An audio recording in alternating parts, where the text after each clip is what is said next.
ಕಸ್ತೂರಿ ತಿಲಕಂ ಲಲಾಟಪಟಲೆ ವಕ್ಷಸ್ಥಲೆ ಕೌಸ್ತುಭಂ ನಾಸಾಗ್ರೆ ವರಮೌಕ್ತಿಕಂ ಕರತಲೆ ವೇಣುಃ ಕರೆ ಕಂಕಣಂ ಸರ್ವಾಂಗೇ ಹರಿಚಂದನಂ ಸುಲಲಿತಂ ಕಂಠೇ ಚ ಮುಕ್ತಾವಲಿ ಗೋಪಸ್ತ್ರೀ ಪರಿವೇಷ್ಟಿತೋ ವಿಜಯತೆ ಗೋಪಾಲಚೂಡಾಮಣಿಃ अस्ति स्वस्तरुणीकराग्रविगलत्कल्पप्रसूनाप्लुतम् वस्तु प्रस्तुत वेणुनादलहरी निर्वाण निर्व्याकुलम् स्रस्तस्रस्तनिबद्धनी विविलसद्गोपी सहस्रावृतम् हस्तन्यस्तनतापवर्गमखिलोदारं किशोराकृतिः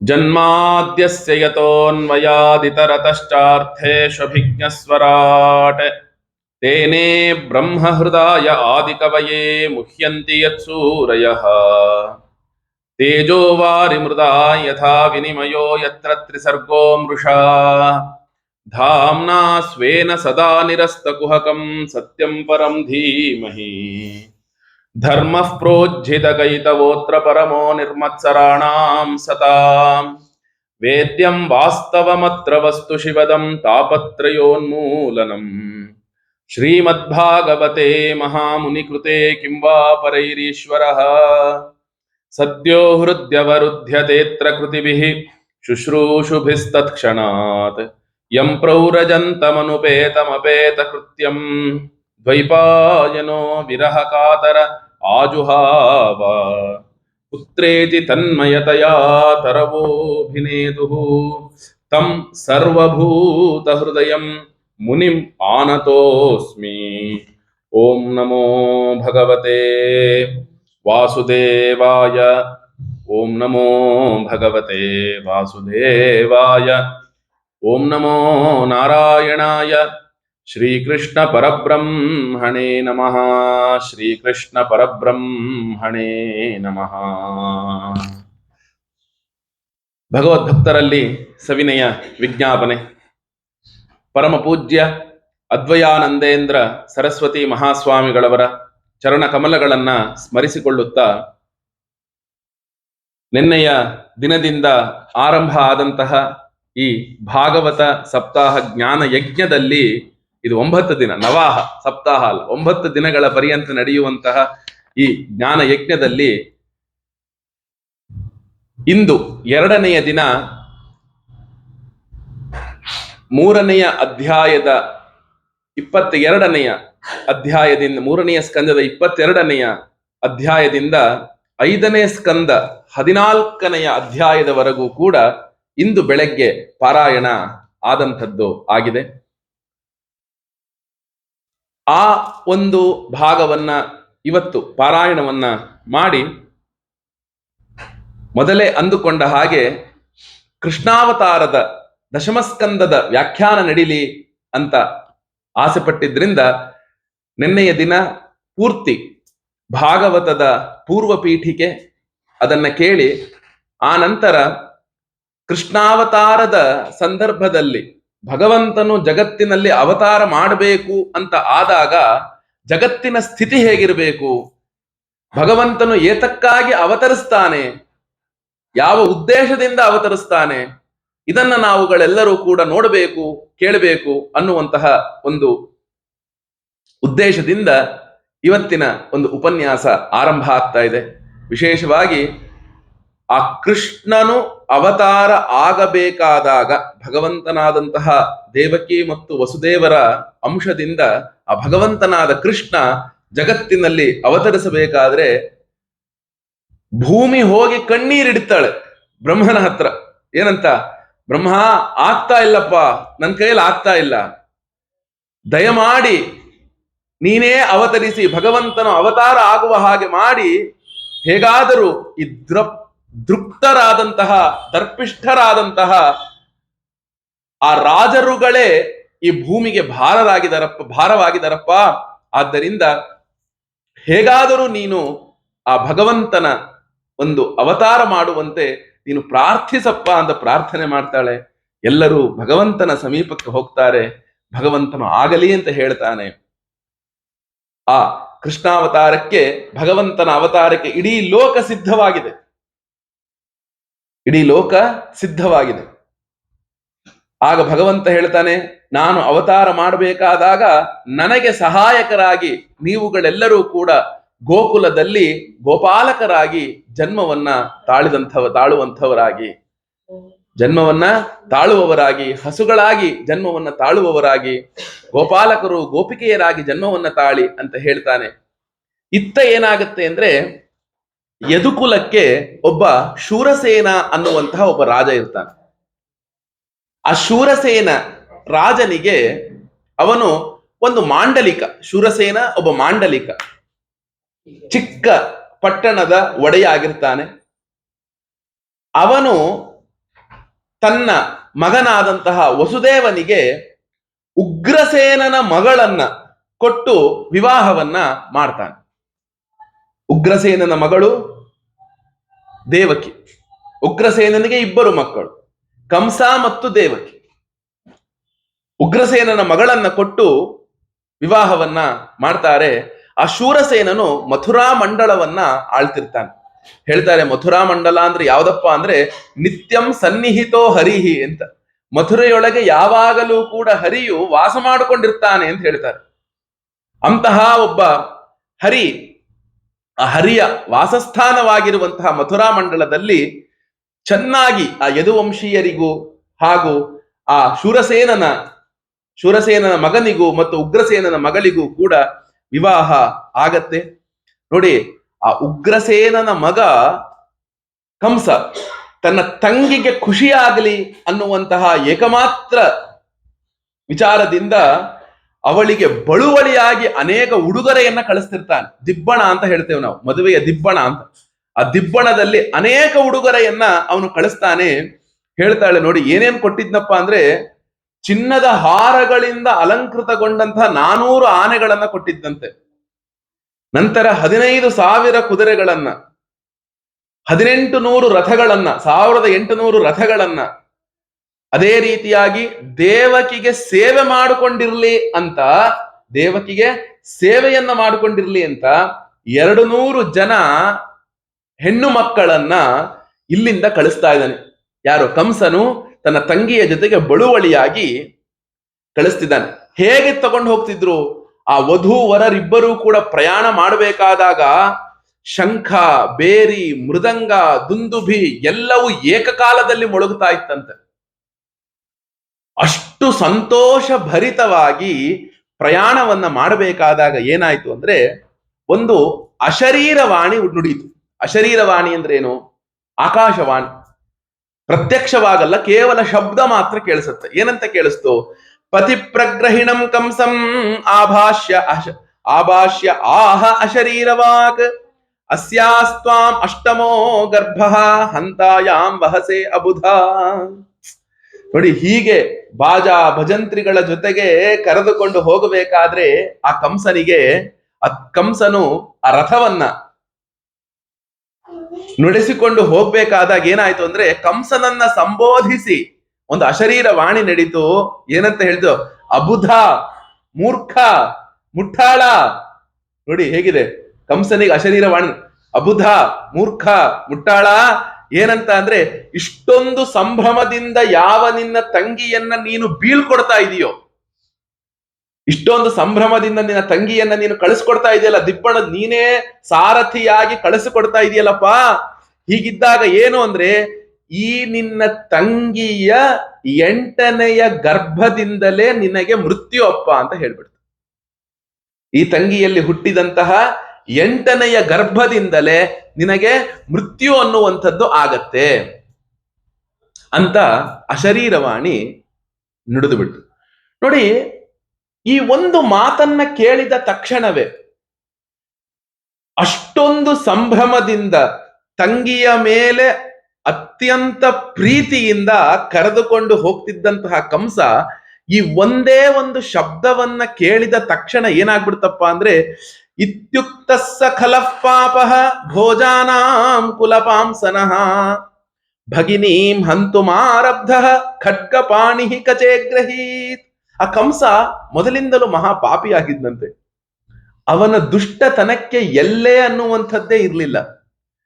ಅವನು ಭೋಜ ವಂಶ, ಕಂಸನ ವಂಶ ಎಂಥದ್ದು? ಉಗ್ರಸೇನನ, ಆ ಶೂರಸೇನನ ವಂಶ ಯದುವಂಶವಾದರೆ ಉಗ್ರಸೇನನ ವಂಶ ಭೋಜ ವಂಶ. ಇಡೀ ಭೋಜ ವಂಶಕ್ಕೆನೆ ಅವನು ಕಳಂಕಪ್ರಾಯನಾಗಿದ್ದಂತೆ. ಆ ಆಕಾಶವಾಣಿಯನ್ನ ಕೇಳಿದ ತಕ್ಷಣವೇ ಹಿಂದೆ ತಿರುಗದ ತಂಗಿಯ ಹಿಂಬದಿಗೆ ಕೈ ಹಾಕ್ತಾ ತಲೆಯ ಮುಡಿಯನ್ನ ಹಿಡಿದ ಕೆಳಗಡೆ ಬಗ್ಗಿಸಿದ, ಕತ್ತಿಯನ್ನ ಎತ್ತಿ ಕೊಂದೇ ಬಿಡ್ತೀನಿ ಅಂತ ಎತ್ತೇ ಬಿಟ್ಟ. ತನ್ನ ಸೊಂಟದಲ್ಲಿದ್ದಂತಹ ಕತ್ತಿಯನ್ನ ಎಳೆದು ಏನ್ ಮಾಡ್ದ? ಕೊಂದೇ ಬಿಡ್ತೀನಿ ಅಂತ ಎತ್ತೇ ಬಿಟ್ಟ. ಈ ರೀತಿಯಾಗಿ ಎತ್ತಿದ ತಕ್ಷಣವೇ ಏನಾಯ್ತು? ತಂ ಜುಗುಪ್ಸಿತ ಕರ್ಮಾಣಂ ದೃಶಂಸಂ ನಿರಪತ್ರಪಂ ವಸುದೇವೋ ಮಹಾಭಾಗ ಉವಾಚ ಪರಿಸಾಂತ್ವಯನ್. ಈ ಘಟನೆ ನಡೆದ ತಕ್ಷಣವೇ ಏನಾಯ್ತು ಅಂದ್ರೆ, ಅವನು ಅತ್ಯಂತ ಕ್ರೂರ ಕರ್ಮವನ್ನ ಮಾಡಲು ಹೊರಟಿದ ತಕ್ಷಣವೇ ಅವನು ನಿರ್ಲಜ್ಜನಾಗಿದ್ದಂತೆ. ನಿರಪತ್ರಪಃ, ನಾಚಿಕೆ ಇತ್ಯಾದಿಗಳು ಇದನ್ನ ನಾನು ಮಾಡಿದ್ರೆ ಜನ ಏನ್ ಅನ್ಕೊಳ್ತಾರೋ ಅನ್ನೋ ಭಾವ ಎಲ್ಲ ಏನೂ ಇಲ್ಲ. ಮಾಡಿದ್ರಾಯ್ತಷ್ಟೇ, ಮುಂದ್ ನೋಡ್ಕೊಳ್ಳೋಣ. ಯಾರ್ಯಾರು ಏನಾರು ಮಾತಾಡಿದ್ರೆ ಅವ್ರನ್ನು ಮಟ್ಟ ಹಾಕ್ತೀನಿ. ಕಂಸನ ಒಂದು ಪಾಪಗಳಿಗೆ ಎಲ್ಲೆಯೇ ಇಲ್ಲ, ಅಂತಹ ಪಾಪಿಷ್ಠ ಅವನು. ಆಗ ನೋಡಿ, ಈ ವಸುದೇವನು ಈ ಒಂದು ಭಾವವನ್ನ, ಈ ಒಂದು ಘಟನೆಯನ್ನ ತಡಿಬೇಕು ಅಂತ ಅಂದುಕೊಂಡು ವಸುದೇವನು ಕಂಸನನ್ನ ಕುರಿತು ಈ ಮುಂದಿನ ಮಾತುಗಳನ್ನ ಆಡ್ತಾನೆ. ಕಂಸನ ಮಾತುಗಳನ್ನ, ಈ ಮುಂದಿನ ಮಾತುಗಳನ್ನ ಆಡ್ತಾನೆ. ಇದು ನಾವು ಕಂಸನ ದೃಷ್ಟಿಯಿಂದ ನೋಡೋಣ. ಈ ಕಂಸ ಮಾಡಿದ್ದು ಸರಿಯಾ ಅಂತ ಅಂದುಕೊಂಡಾಗ ಒಂದು ಅಶರೀರವಾಣಿ ನುಡಿತು. ಏನಂತ ನುಡಿತು? ಇವನಿಂದ ಆ 8ನೇ ಗರ್ಭವೇ ನಿಂಗೆ ಮೃತ್ಯು ಕಣೋ ಅಂತ ನುಡಿದು ಬಿಡು. ಜಗತ್ತಲ್ಲಿ ನಾವು ಎಲ್ಲರನ್ನೂ ಇಷ್ಟಪಡ್ತೀವಂತೆ, ಬಹಳ ಇಷ್ಟಪಡ್ತೀವಿ. ಯಾರನ್ನು ನನ್ಗಿಂತ ನಾನು ಹೆಚ್ಚು ಇಷ್ಟಪಡೋದಿಲ್ಲ.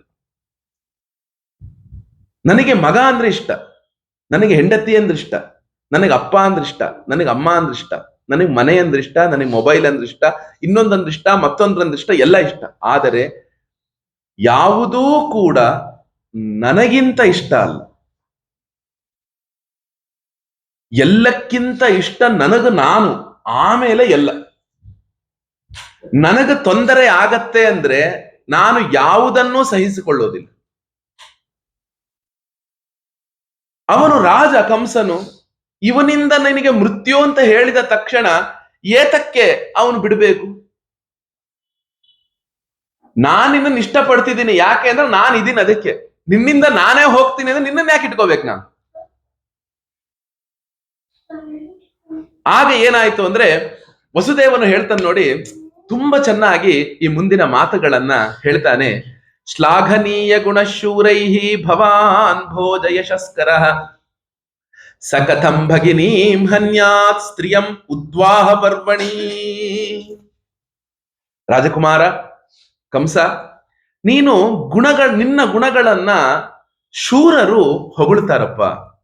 ನೀನು ಈ ಭೋಜ ವಂಶಕ್ಕೆ ಯಶೋದಾಯಕನಾಗಿದೀಯ. ಭೋಜ ವಂಶಕ್ಕೆ ನೀನು ಯಶೋದಾಯಕನಾಗಿದೀಯ. ಅಂತಹ ನೀನು ಅದರಲ್ಲೂ ಮದುವೆಯ ದಿಬ್ಬಣದ ಸಂದರ್ಭದಲ್ಲಿ ತಂಗಿಯನ್ನ ಹೊಡೆಯೋದು ಅಂದ್ರೆ ಏನರ್ಥ? ತಂಗಿಯನ್ನ ಕೊಲ್ಲೋದು ಅಂದ್ರೆ ಏನರ್ಥ? ತುಂಬಾ ದೊಡ್ಡ ತಪ್ಪು ಮಾಡ್ತಾ ಇದೆಯಪ್ಪ, ನಿಜವಾಗ್ಲೂ ಇದನ್ನ ನೀವು ಮಾಡಬಾರ್ದು. ಈ ಒಂದು ಶ್ಲೋಕ, ಮುಂದಿನ ಶ್ಲೋಕ ಏನಿದೆ, ಇದನ್ನ ನಾವು ಜೀವನದಲ್ಲಿ ತುಂಬಾ ಚೆನ್ನಾಗಿ ಅರ್ಥ ಮಾಡ್ಕೊಂಡು ಇಟ್ಕೋಬೇಕು. ಏನು? ಮೃತ್ಯುಹು ಜನ್ಮವತಾಂ ವೀರ ದೇಹೇನ ಸಹಜಾಯತೆ ಅದ್ಯವಾ ಅಬ್ಧ ಶತಾಂತೇವ ಮೃತ್ಯುರ್ವೈ ಪ್ರಾಣಿನಾಂ ಧ್ರುವಃ. ಬಹಳ ಒಳ್ಳೆಯ ಸುಭಾಷಿತ ಇದು. ತುಂಬಾ ಅಂದ್ರೆ ತುಂಬಾ ಒಳ್ಳೆಯ ಸುಭಾಷಿತ ಇದು. ಮೃತ್ಯು ಜನ್ಮವತಾಂ ವೀರ.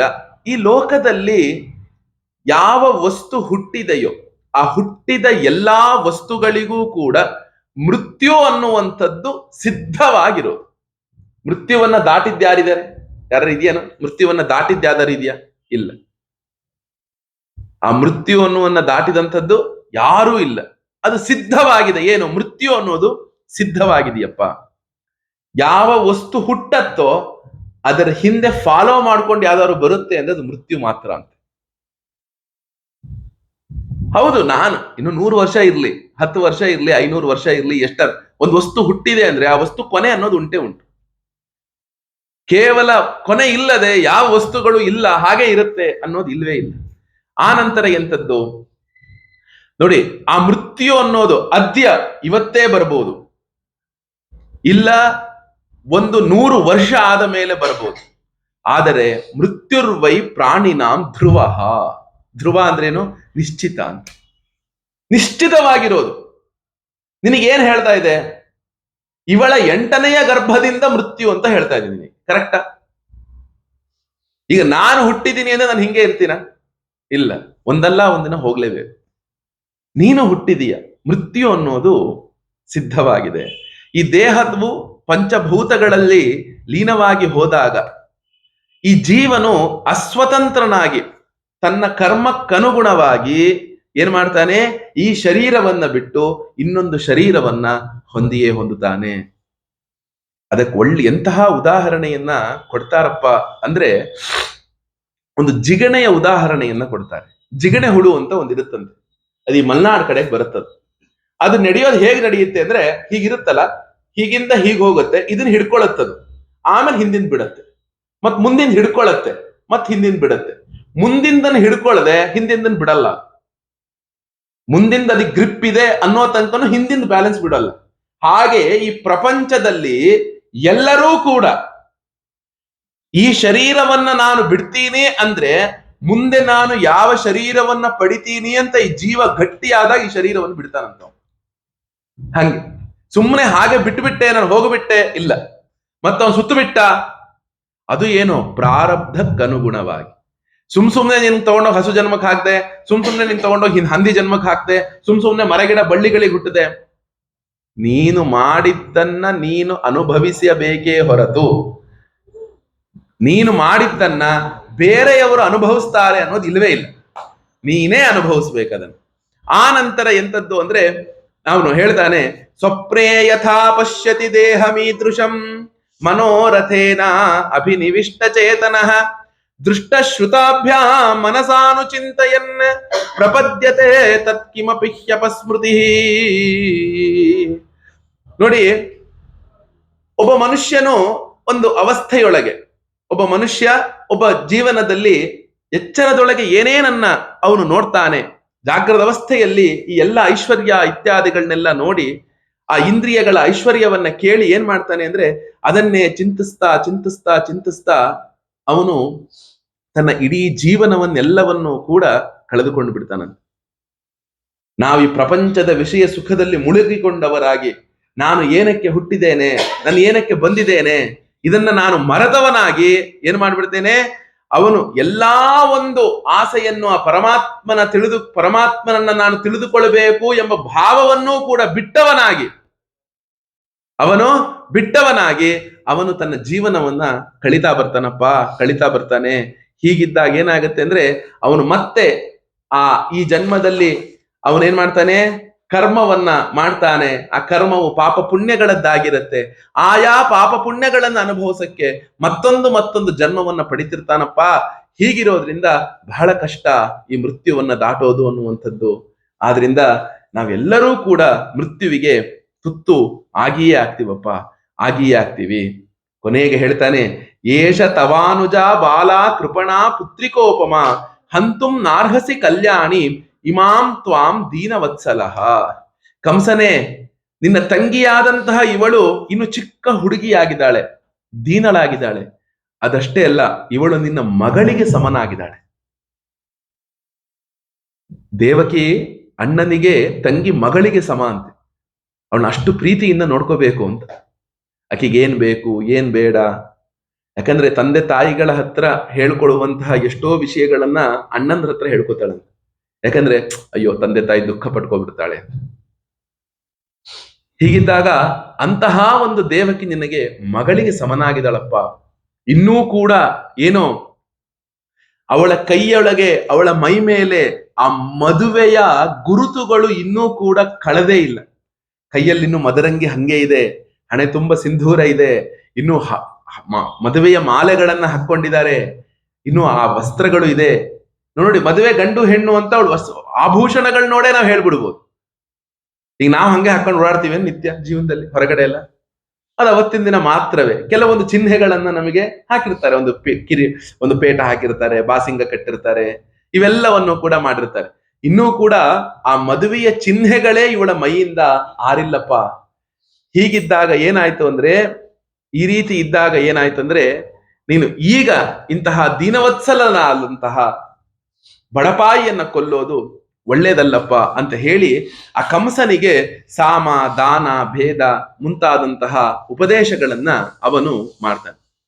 ನೋಡಿ, ಆಗ ಕಂಸನು ಅವನ ಹಠವನ್ನ ಬಿಡೋದಿಲ್ವಂತೆ. ಇಲ್ಲಪ್ಪ, ನಾನು ಏನ್ ಮಾಡ್ಬೇಕು ಅನ್ಕೊಂಡಿದ್ದೀನಿ ಅಂತ ಮಾಡ್ತೀನಿ. ಇವಳು 8ನೇ ಗರ್ಭದಲ್ಲಿ ಮೃತ್ಯು ಅಂತ ಆಯ್ತಂದ್ರೆ ಇವಳನ್ನ ಇಟ್ಕೊಂಡು ನಾನು ಏನ್ ಮಾಡ್ಲಿ, ಇವಳಿಂದ ನನಗೆ ಸಾವು, ನಾನು ಏನ್ ಮಾಡ್ಲಿ ಅಂದಾಗ, ಆಗ ನೋಡಿ ವಸುದೇವ ಒಂದು ಸಣ್ಣ ಶಪಥವನ್ನು ಮಾಡ್ತಾನೆ. ಎಷ್ಟು ಚೆನ್ನಾಗಿದೆ ಅಂದ್ರೆ, ಮೃತ್ಯುರ್ ಬುದ್ಧಿಮಪಾಮಪೋಹ್ಯೋಯಂ ಯಾವದ್ ಬುದ್ಧಿ ಬಲೋದಯಂ ಯದ್ಯಸೋ ನ ನಿವರ್ತೇತ ನಾಪರಾಧೋಸ್ತಿ ದೇಹಿನಃ ಪ್ರದಾಯ ಮೃತ್ಯವೇ ಪುತ್ರಾನ್ ಮೋಚಯೇ ಕೃಪಣಾಮಿಮಾಂ ಸುತಾಮೇ ಯದಿ ಜಾಯೇರನ್ನ ಮೃತ್ಯುರ್ವಾನ ಮ್ರಿಯತೆ ಚೇತ್ ವಿಪರ್ಯಯೋ ವಾ ಕಿನ್ನ ಸ್ಯಾದ್ ಗತಿರ್ಧಾತು ರುದ್ಧುರತ್ಯಯ ಉಪಸ್ಥಿತೋ ನಿವರ್ತೇತ ನಿವೃತ್ತ ಪುನರಾಪತೇತ್. ಅವನು ಹೇಳ್ತಾನೆ, ಜಗತ್ತಿನಲ್ಲಿ ಒಬ್ಬ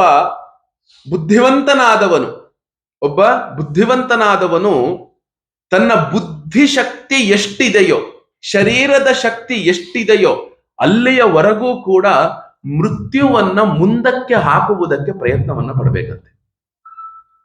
ಯಾಕೆ ಅಂದ್ರೆ, ಈ ಜನ್ಮ ಅನ್ನೋದು ಭಗವಂತನನ್ನ ತಿಳಿದುಕೊಳ್ಳಕ್ಕೆ ಬಂದಂತಹ ಜನ್ಮ ಇದು. ಆ ಭಗವಂತನನ್ನ ತಿಳಿದುಕೊಳ್ಳದೆ ನಾವು ಈ ಜನ್ಮವನ್ನ ಕಳೆದುಕೊಂಡು ಬಿಟ್ರೆ ಏನೂ ಕೂಡ ಉಪಯೋಗ ಇಲ್ಲ. ಆದ್ರಿಂದ ಏನ್ ಮಾಡ್ಬೇಕಂತೆ, ಆ ಮೃತ್ಯುವನ್ನ ಕಳೆದುಕೊಳ್ಳೋಕೆ, ಮುಂದಕ್ಕೆ ತಳ್ಳೋಕೆ ಎಷ್ಟೆಷ್ಟು ಪ್ರಯತ್ನ ಬೇಕೋ ಅಷ್ಟಷ್ಟು ಪ್ರಯತ್ನವನ್ನ ನಾವುಗಳು ಮಾಡ್ಬೇಕಂತೆ. ಅಷ್ಟಷ್ಟು ಪ್ರಯತ್ನವನ್ನ ನಾವು ಮುಂದಕ್ಕೆ ಹಾಕೋದಿಕ್ಕೆ ಪ್ರಯತ್ನ ಮಾಡ್ಬೇಕಂತೆ. ಅದಕ್ಕಾಗಿ ಏನ್ ಮಾಡ್ದ ಅಂದ್ರೆ, ಆ ಕಂಸನಿಗೆ ಒಂದು ಮಾತನ್ನ ಕೊಟ್ಟುಬಿಟ್ಟ. ಏನಂತ ಕೊಟ್ಬಿಟ್ಟ ಅಂದ್ರೆ, ಪ್ರದಾಯ ಮೃತ್ಯವೇ ಪುತ್ರಾನ್ ಮೋಚಯೇ ಕೃಪಣಾಮಿಮಾಂ. ನೋಡಪ್ಪ, ಇವಳಲ್ಲಿ ಎಷ್ಟು ಜನ ಮಕ್ಕಳು ಹುಟ್ಟುತ್ತಾರೆ, ಹುಟ್ಟಿದ ತಕ್ಷಣವೇ ಆಯಾ ಮಕ್ಕಳನ್ನ ತಂದು ನಾನೇ ನಿನಗೆ ಕೊಟ್ಟು ಬಿಡ್ತೀನಿ. ಹುಟ್ಟಿದ ಮಕ್ಕಳನ್ನ ಏನ್ ಮಾಡ್ಬಿಡ್ತೀನಿ, ನಾನೇ ತಂದು ನಿನಗೆ ಕೊಟ್ಟು ಬಿಡ್ತೇನೆ. ಆದ್ದರಿಂದ ನಾನು ಈ ದೇವಕಿಯನ್ನ ನೀನು ಉಳಿಸಪ್ಪ. ಅಷ್ಟೇ ಅಲ್ಲ, ಏನಾದ್ರೂ ದೈವ ಇಚ್ಛೆ ಹಾಗೆ ಇದ್ದಿದ್ದಾದ್ರೆ ಆ ಮಗು ಹುಟ್ಟಿದ್ರೆ ತನ್ನನ್ನು ತಾನೇ ರಕ್ಷಣೆ ಮಾಡ್ಕೊಳ್ಳುತ್ತೆ. ದೇವಕಿ ಇದ್ರೆ ನಿನಗೆ ಮೃತ್ಯು ಬರುತ್ತೆ, 8ನೇ ಗರ್ಭ ಬರುತ್ತೆ. ಆ 8ನೇ ಗರ್ಭದಿಂದ ನಿನ್ನ ಮೃತ್ಯು ಆಯ್ತು ಅಂದ್ರೆ ಆ 8ನೇ ಗರ್ಭ ತನಗ್ ತಾನು ರಕ್ಷಣೆ ಮಾಡ್ಕೊಳ್ಳುತ್ತೆ. ಯಾಕೆ, ನಿನ್ನನ್ನು ಕೊಲ್ಬೇಕಲ್ಲ. ವಸುದೇವ ಯೋಚನೆ ಮಾಡ್ದ. ಏನಂತ ಅಂದ್ರೆ, ಈಗ ನಾನು ದೇವಕಿಯನ್ನ ಉಳಿಸಿಕೊಂಡರೆ ಕಂಸನಿಗೆ ಇವಳಲ್ಲಿ ಹುಟ್ಟುವಂತಹ ಗರ್ಭ ಖಂಡಿತವಾಗ್ಲೂ ಮೃತ್ಯು ತಂದು ಕೊಡುತ್ತೆ. ಆಗ ಏನೋ ಒಂದು ಪ್ರಾರಬ್ಧಕ್ಕನುಗುಣವಾಗಿ ಅದು ಉಳಿದುಕೊಳ್ಳುತ್ತೆ. ಇವಳನ್ನು ಉಳಿಸ್ಕೊಳ್ಳೋಣ ಅನ್ಕೊಂಡು ಏನ್ ಮಾಡ್ದ ಅಂದ್ರೆ, ಆ ವಸುದೇವನು ಒಂದು ಪ್ರತಿಜ್ಞೆಯನ್ನು ಮಾಡಿಬಿಟ್ಟ. ಇವಳಲ್ಲಿ ಹುಟ್ಟುವಂತಹ ಎಲ್ಲ ಮಕ್ಕಳನ್ನು ಕೂಡ ನಿನಗೆ ತಂದು ಕೊಟ್ಬಿಡ್ತೀನಿ ಅಂದ್ಬಿಟ್ಟ. ನಿನಗೆ ತಂದು ನಾನು ಕೊಟ್ಬಿಡ್ತೀನಿ ಅಂತ ಹೇಳ್ತಾನೆ. ಆಗ ಹೇಳ್ತಾರೆ, ಈಗ ಏನಾಯ್ತು ಅಂದ್ರೆ, ನೋಡಪ್ಪ, ಆ ಮಗುವನ್ನ ನೀನು ಇಟ್ಕೊಳ್ಳಬಹುದು, ನೀನು ಕೊಂದು ಹಾಕಬಹುದು, ಏನಾದ್ರೂ ಮಾಡಬಹುದು, ನೀನು ಸ್ವತಂತ್ರನು, ನೀನು ಏನು ಬೇಕಾದ್ರೂ ಮಾಡಬಹುದು. ಆದ್ರೆ ಏನು ಅಂದ್ರೆ, ಹೇಗಾದರೂ ಮಾಡಿ ನೀನು ದೇವಕಿಯನ್ನ ಉಳಿಸಿಕೊಳ್ಳುವಂಥವನು ಆಗು, ದೇವಕಿಯನ್ನು ನೀನು ಉಳಿಸು ಅಂತ ಹೇಳ್ತಾನೆ. ಆಗ ಅವನೊಂದು ಉದಾಹರಣೆಯನ್ನು ತನ್ನ ಮನಸ್ಸಲ್ಲಿ ಯೋಚನೆ ಮಾಡ್ತಾನೆ. ಒಂದು ಕಾಡಿಗೆ ಬೆಂಕಿ ಬಿದ್ದಾಗ ಕಾಡಿನ ಹೊರಗಡೆ ಇರುವಂತಹ ಎಲ್ಲ ಮರಗಳು ಸುಟ್ಕೊಂಡು ಮುಂದಕ್ಕೆ ಹೋಗುತ್ತಂತೆ. ಕಾಡಿನ ಮಧ್ಯದಲ್ಲಿ ಎಲ್ಲಿ ಬೆಂಕಿ ಬಿತ್ತೋ ಅದ್ರ ಹಿಂಬದಿ ಇರುವಂತಹ ಮರಗಳೆಲ್ಲ ಉಳ್ಕೊಂಡ್ಬಿಡುತ್ತಂತೆ. ಯಾವ ಕಡೆ ಗಾಳಿ ಬೀಸತ್ತೋ ಆ ಕಡೆ ಬೆಂಕಿ ಮುಂದಕ್ಕೆ ಹೋಗುತ್ತೆ. ಗಾಳಿ ಬೀಸದೇ ಇರೋ ಕಡೆ ಏನಾಗುತ್ತೆ, ಬೆಂಕಿ ಬರೋದಿಲ್ಲ, ಆ ಮರಗಳೆಲ್ಲ ಉಳ್ಕೊಂಡ್ಬಿಡುತ್ತೆ. ಹಾಗೆ ಇವಳು 8ನೇ ಗರ್ಭ ಉಳಿಬಹುದು, ಏನು ತಪ್ಪಿದೆ? ಭಗವಂತನ ದೈವೇಚ್ಛೆ ಇದ್ದಾಗ ಅಷ್ಟಮ ಗರ್ಭ ಉಳಿಯುತ್ತೆ ಅನ್ಕೊಂಡು, ಹೀಗಾದಾಗ ಏನಾಯ್ತಂದ್ರೆ, ವಸುದೇವನು ಒಂದು ಮಾತನ್ನು ಹೇಳ್ತಾನೆ, ನಹ್ಯಸ್ಯಾಸ್ತೆ ಭಯಂ ಸೌಮ್ಯ ಯದ್ವಾಗಾಹ ಅಶರೀರಿಣಿ ಪುತ್ರಾನ್ ಸಮರ್ಪಯಿಷ್ಯೇ ಸ್ಯಾಯತಸ್ತೆ ಭಯಮುತ್ಥಿತಂ. ಕಂಸನ ಮುಂದೆ ಹೇಳೇ ಬಿಟ್ಟ, ಸೌಮ್ಯ, ಆ ಆಕಾಶವಾಣಿ ನುಡಿದಂತೆ ನಿನಗೆ ದೇವಕಿಯಿಂದ ಯಾವ ಭಯವೂ ಇಲ್ಲ. ನೀ ದೇವಕಿನ ಯಾಕೆ ಕೊಲ್ತೀಯ? ನಿನಗೆ ನಿಜವಾದಂತಹ ಭಯ ಇರುವಂಥದ್ದು ಎಲ್ಲಿ? ಯಾರಿಂದ? ದೇವಕಿಯ 8ನೆಯ ಗರ್ಭದಿಂದ. ಅಂದರೆ ಈಗಿನಿಂದ ನೀನು ತೆಗೆದುಕೊಂಡರೂ ಕೂಡ, ಪ್ರತಿ 12 ತಿಂಗಳಿಗೊಂದು ಮಗು ಹುಟ್ಟತ್ತೆ ಅಂತ ಅಂದುಕೊಂಡ್ರೂ ಕೂಡ ಇನ್ನು 8 ವರ್ಷಗಳ ಕಾಲ ಸಮಯ ಇದೆ. 8 ವರ್ಷಗಳ ಕಾಲ ಸಮಯ ಇದೆ ನಿನಗೆ. ಹೀಗಿದ್ದಾಗ ಎಂತದ್ದು ಅಂದ್ರೆ, ನಾವುಗಳು ನೀನು ಇವಳನ್ನ ಯಾಕೆ ಕೊಲ್ತಾ ಇದೀಯಾ? ನಿನಗೆ ಭಯ ಇರುವಂಥದ್ದು ದೇವಕಿಯಿಂದ ಅಲ್ಲ, ದೇವಕಿಯಿಂದ ಹುಟ್ಟುವ 8ನೆಯ ಗರ್ಭದಿಂದ. 8ನೆಯ ಗರ್ಭದಿಂದ ನಾನ್ ನಿನಗೊಂದು ವಾಕ್ಯವನ್ನ, ಮಾತನ್ನ ಕೊಡ್ತಾ ಇದ್ದೀನಪ್ಪ. ಏನು ಮಾತು ಅಂದ್ರೆ, ಇವಳು ಹುಟ್ಟಿದ ತಕ್ಷಣವೇ ಇವಳ ಹುಟ್ಟಿದ ಮಕ್ಕಳೆಲ್ಲವನ್ನೂ ಕೂಡ ನಿನಗೆ ತಂದು ಅರ್ಪಣೆ ಮಾಡಿಬಿಡ್ತೇನೆ ಅಂತ ಮಾತನ್ನ ಕೊಟ್ಟುಬಿಟ್ಟ. ಯಾರೋ? ವಸುದೇವ ಕಂಸನಿಗೆ ಕೊಟ್ಟ. ಯಾವಾಗ ಈ ಮಾತನ್ನ ಹೇಳ್ತಾನೋ, ವಸುದೇವನ ಮಾತಿನ ಮೇಲೆ ಕಂಸನಿಗೆ ಚೆನ್ನಾಗಿ ನಂಬಿಕೆ ಬರುತ್ತೆ. ನಂಬಿಕೆ ಬಂದಾಗ ವಸುದೇವನು ವಸುದೇವ ಮತ್ತು ದೇವಕಿಯನ್ನ ಕಂಸನು ಬಿಟ್ಟು ಕಳಿಸ್ತಾನೆ. ಆ ಬಿಟ್ಟು ಕಳಿಸಿದಾಗ ಹೇಳ್ತಾರೆ ಎಂತದ್ದು ಅಂದ್ರೆ, ಅಥಕಾಲ ಉಪಾವೃತ್ತೆ ದೇವಕಿ ಸರ್ವದೇವತಾ ಪುತ್ರಾನ್ ಪಶುಷುವೆ ಚಾಷ್ಟೋ ಕನ್ಯಾಂ ಚೈವಾನ ವತ್ಸರಂ. ಆ ದೇವಕಿಗೆ 8 ಜನ ಮಕ್ಕಳು, ಒಬ್ಬಳು ಹೆಣ್ಣು ಮಗಳು ಹುಟ್ಟುತ್ತಾಳೆ. ಕಾಲಾಂತರದಲ್ಲಿ 8 ಜನ ಗಂಡು ಮಕ್ಕಳು, ಒಬ್ಬಳು ಹೆಣ್ಣು ಮಗಳು ಹುಟ್ಟುತ್ತಾರೆ. ನೋಡಿ, ಇದಾದಾಗ ದೇವಕಿಗೆ ಮೊದಲನೆಯ ಮಗ ಹುಟ್ಟುತ್ತಾನೆ. ಮೊದಲನೆಯ ಮಗ ಹುಟ್ಟಿದಾಗ ವಸುದೇವನು ಹುಟ್ಟಿ ಆ ಮಗುವನ್ನ ಕೈಯಲ್ಲಿ ಹಿಡ್ಕೊಳ್ತಾನೆ. ಹಿಡಿದುಕೊಂಡ ತಕ್ಷಣವೇ ಆ ಮಗುವಿಗೆ ಕೀರ್ತಿಮಂತ ಅಂತ ಹೆಸರಿಡ್ತಾನೆ. ಮಾತು ಕೊಟ್ಟಿದ್ದಾನೆ ಕಂಸನಿಗೆ, ಹುಟ್ಟಿದ ಮಕ್ಕಳನ್ನ ನಾನು ತಂದು ಕೊಡ್ತೇನೆ ಅಂತ ಮಾತು ಕೊಟ್ಟಿದ್ದಾನೆ. ಈಗ ತಗೊಂಡು ಹೋಗ್ಬೇಕು. ನೋಡಿ, ಹುಟ್ಟಿತು ಮಗು, ವಸುದೇವನ ಕೈಗೆ ಬಂತು, ಕೀರ್ತಿಮಂತ ಅಂತ ಹೆಸರಿಟ್ಟ ತಕ್ಷಣ ಒಂದು ಬಟ್ಟೆಯನ್ನು, ರಕ್ತ ಕಂಬಳಿಯನ್ನು ಸುತ್ತುಕೊಂಡು ಕೈಯಲ್ಲೇ ಹಿಡಿದುಕೊಂಡು ಆ ಕಂಸನಿದ್ದಂತಹ ಜಾಗಕ್ಕೆ ಅವನು ಹೊರಟೇ ಬಿಟ್ಟ. ಕೀರ್ತಿಮಂತಂ ಪ್ರಥಮಂ ಕಂಸಾಯಾನ ಕದುಂದುಭಿಃ ಅರ್ಪಯಾಮಾಸ ಕೃಚ್ಛ್ರೇಣ ಸೋನೃತ ಅತಿವಿಹ್ವಲಃ. ಕಿಂ ದುಸ್ಸಹನಂ ನ ಸಾಧೂನಾಂ ವಿದೂಷಾಂ ಕಿಮಪೇಕ್ಷಿತಂ ಕಿಮ ಕಾರ್ಯಂ ಕದರ್ಯಾಣಾಂ ದುಸ್ತ್ಯಜಂ ಕಿಂ ಧೃತಾತ್ಮನಾ. ನೋಡಿ, ಆ ಮಗು, ಮೊದಲನೆಯ ಮಗು ಗಂಡು ಮಗು, ಅದನ್ನ ನೋಡಿದ್ರೆ ಬಹಳ ಮುದ್ದಾಗಿದೆ, ಚಂದವಾಗಿದೆ. ಅದನ್ನ ತೆಗೆದುಕೊಂಡು ಹೋಗಿ ಕಂಸ ಸಭೆಯೊಳಗೆ ಕುಳಿತಿರ್ತಾನೆ. ಕುಳಿತ ತಕ್ಷಣ ಆ ಕಂಸನ ಕೈಗೆ ಆ ಮಗುವನ್ನ ಕೊಟ್ಟು, ಅಪ್ಪ, ಇದು ನನ್ನ ಮೊದಲನೆಯ ಮಗು ಅಂತ ಕೊಡ್ತಾನೆ. ಆ ಮಗುವನ್ನ ನೋಡಿದ ತಕ್ಷಣ ಕಂಸನು ವಸುದೇವನಿಗೆ ಕೇಳ್ತಾನೆ, ಅಲ್ಲಪ್ಪ ವಸುದೇವ, ಈ ಮಗುವಿನ ಮೇಲೆ ನಿನಗೆ ಪ್ರೇಮ ಹುಟ್ಲಿಲ್ವಾ ಅಂತ ಕೇಳ್ತಾನೆ. ಈ ಮಗುವಿನ ಮೇಲೆ ನಿನಗೆ ಪ್ರೇಮ ಹುಟ್ಲಿಲ್ವಾ ಅಂತ ಕೇಳ್ತಾನೆ. ಇವನನ್ನ ನನಗೆ ತಂದು ಕೊಡ್ತಿದೀಯಾ? ಇವನನ್ನ ನಾನು ಸಾಯಿಸ್ತೀನಿ ಅಂತ ಗೊತ್ತಿದೆ, ಆದರೂ ನೀನು ನನಗೆ ತಂದು ಕೊಡ್ತಿದೀಯಲ್ಲ, ನಿಂಗೆ ದುಃಖ ಆಗ್ತಿಲ್ವಾ ಅಂತ ಕೊಡ್ತಾನೆ. ನೋಡಿ, ಎಂಥ ಮಾತನ್ನ ವಸುದೇವ ಹೇಳ್ತಾನೆ ಅಂದ್ರೆ, ಎಲ್ಲಾ ಮಾತುಗಳನ್ನ ಮನೆಗಳಲ್ಲಿ ಬರೆದು ನೇತು ಹಾಕೋಬೇಕು. ಸುಮ್ನೆ ನಾವು ಮಾತಾಡ್ತೀವಲ್ಲ, ಒಂದು ಮಾತಿನ ಮೇಲೆ ನಿಲ್ಲೋದು ಅಂದ್ರೆ ಹೇಗೆ? ವಸುದೇವ ಹೇಳ್ತಾನೆ, ಕಂಸ, ನೀನು ಹೇಳ್ತಿರುವಂಥದ್ದು ಸರಿ ಕಣಪ್ಪ. ಏನು? ನನಗೆ ಖಂಡಿತವಾಗಲೂ ಕೂಡ ಈ ಮಗುವನ್ನ ಕೊಡುವುದಕ್ಕೆ ಬಹಳ ದುಃಖ ಆಗ್ತಾ ಇದೆ. ಆದರೆ ನನಗೆ ಈ ಮಗುವನ್ನ ಕೊಟ್ಟರೆ ಎಷ್ಟು ದುಃಖ ನನಗಾಗುತ್ತೋ ಅಷ್ಟು, ಅದಕ್ಕಿಂತಲೂ 100 ಪಟ್ಟು ಹೆಚ್ಚು ದುಃಖ ನನಗಾಗತ್ತೆ. ಯಾವಾಗ ಗೊತ್ತಾ? ನಾನು ನನ್ನ ಮಾತನ್ನ ತಪ್ಪುಕೊಂಡ್ರೆ ಅಂತ ಹೇಳ್ತೇನೆ. ನಾನು ಈ ಮಾತು ಕೊಟ್ಟಿದ್ದೀನಲ್ಲ, ಆ ಮಾತನ್ನ ತಪ್ಪುಕೊಂಡ್ರೆ ಈ ಮಗನನ್ನ ಕೊಡಕ್ಕಿಂತಲೂ ಅದಕ್ಕಿಂತ 100 ಪಟ್ಟು ಹೆಚ್ಚು ದುಃಖ ನನಗಾಗತ್ತೆ ಅಂತ ವಸುದೇವನು ಹೇಳ್ತಾನೆ. ಕಂಸನು ಭೇಷ್ ಅಂದು ಬಿಡ್ತಾನೆ ವಸುದೇವನಿಗೆ, ಬಾ, ನಿನ್ನಂಥವನು ಕೊಡೋ, ನಿಜವಾಗ್ಲೂ ಮಾತು ಮೇಲೆ ನಿಂತುಕೊಳ್ಳೋನು. ಅದು ನೋಡಿ ಕಂಸನು ಮಗುವನ್ನ ಎತ್ತುಕೊಂಡು ಸಂತೋಷ ಪಟ್ಟು ಬಿಡ್ತಾನೆ. ಅಳಿಯ ಅಲ್ವಾ, ತಂಗಿ ಅತ್ಯಂತ ಪ್ರಿಯ ತಂಗಿಯ ಮೊದಲನೆಯ ಮಗು. ಎಷ್ಟು ಇಷ್ಟ ಆಗಿರ್ಬೇಕು ಮಾವನಿಗೆ ತಂಗಿ ಮಗು ಅಂದ್ರೆ. ನಿಜವಾಗ್ಲೂ ಕೂಡ ಅಷ್ಟೊಂದು ಇಷ್ಟಪಡ್ತಾನೆ, ಎತ್ಕೊಳ್ತಾನೆ. ಆಗ ತಕ್ಷಣ ಆಯ್ತು, ಕಂಸ ಹೇಳ್ತಾನೆ, ಮಗುವನ್ನು ಎತ್ಕೊಂಡು ಸಂತೋಷ ಪಡ್ತಾನೆ. ಕಂಸ ಸಂತೋಷ ಪಡ, ಪ್ರತಿಯಾತು ಕುಮಾರೋಯಂ ನಹ್ಯಸ್ಮಾದಸ್ತಿ ಮೇ ಭಯಂ ಅಷ್ಟಮಾದಿವರ್ಯೋ ದ್ಯುವಯೋ ಗರ್ಭಾನ್ ಮೃತ್ಯುರ್ಮೇ ವಿಹಿತ ಕಿಲ. ಏ ವಸುದೇವ, ತಗೊಂಡೋಗ ಈ ಮಗುನ, ನೋಡ್ ಸಂತೋಷ ಆಯ್ತು ಕಣ, ತಗೊಂಡೋಗಿ ದೇವಕಿ ಕೊಡ. ಅಶರೀರವಾಣಿ ಏನ ಹೇಳಿರೋದು, ನಿನಗೆ 8ನೇ ಗರ್ಭದಿಂದ ಮೃತ್ಯು ಅಂತ ನನಗೆ ಹೇಳಿರೋದು. ಈ ಮಗುನ್ ಕೊಂದು ನಾನು ಏನಕ್ಕೆ, ಇಷ್ಟು ಚಂದ ಇದೆ ಮಗು, ತಗೊಂಡೋಗು ಪರವಾಗಿಲ್ಲ ಅಂತ ಕೊಟ್ಟು ಬಿಡ್ತಾನೆ. ಯಾರಿಗೆ? ವಸುದೇವನಿಗೆ ಕೊಟ್ಟು ಬಿಡ್ತಾನೆ. ಆಗ ತಕ್ಷಣ ವಸುದೇವ ಏನ್ ಯೋಚನೆ ಮಾಡ್ತಾನೆ ಗೊತ್ತಾ? ತಕ್ಷಣ ಮಗುವನ್ನ ಇಸ್ಕೊಂಡು ಚುರುಕಾಗಿ ಮನೆಯ ಕಡೆಗೆ ಓಡ್ತಾ ಬರ್ತಿರ್ತಾನೆ. ಯಾಕೆ ಅಂದ್ರೆ ಹೇಳ್ತಾನೆ, ನಾಭ್ಯನಂದತ ತದ್ವಾಕ್ಯಂ ಅಸತೋ ಅವಿಜಿತಾತ್ಮನಃ. ಈ ಕೆಟ್ಟವರ ಮಾತಿನ ಮೇಲೆ ಹೆಚ್ಚು ಭರವಸೆ ಇಡಬಾರ್ದಂತೆ. ಇವಾಗ ಅವನೇ ಹೇಳಿರ್ತಾನೆ ತಗೊಂಡೋಗು ಅಂತ, ಮುಂದಿನ ಕ್ಷಣದಲ್ಲಿ ತಗೊಂಬಾರ ಇಲ್ಲಿ ವಾಪಸ್ ಲೇ ಅಂತ ಇಸ್ಕೊಂಡ್ಬಿಡ್ಬೋದು. ತಗೊಂಬಾರ ಇಲ್ಲಿ ಅಂತ ತಕ್ಷಣ ಅವನು ಮುಂದಿನ ಓಡಿ ಹೋಗಿ ಶುರು ಮಾಡ್ಬಿಡ್ತಾನೆ. ಯಾರು? ವಸುದೇವ.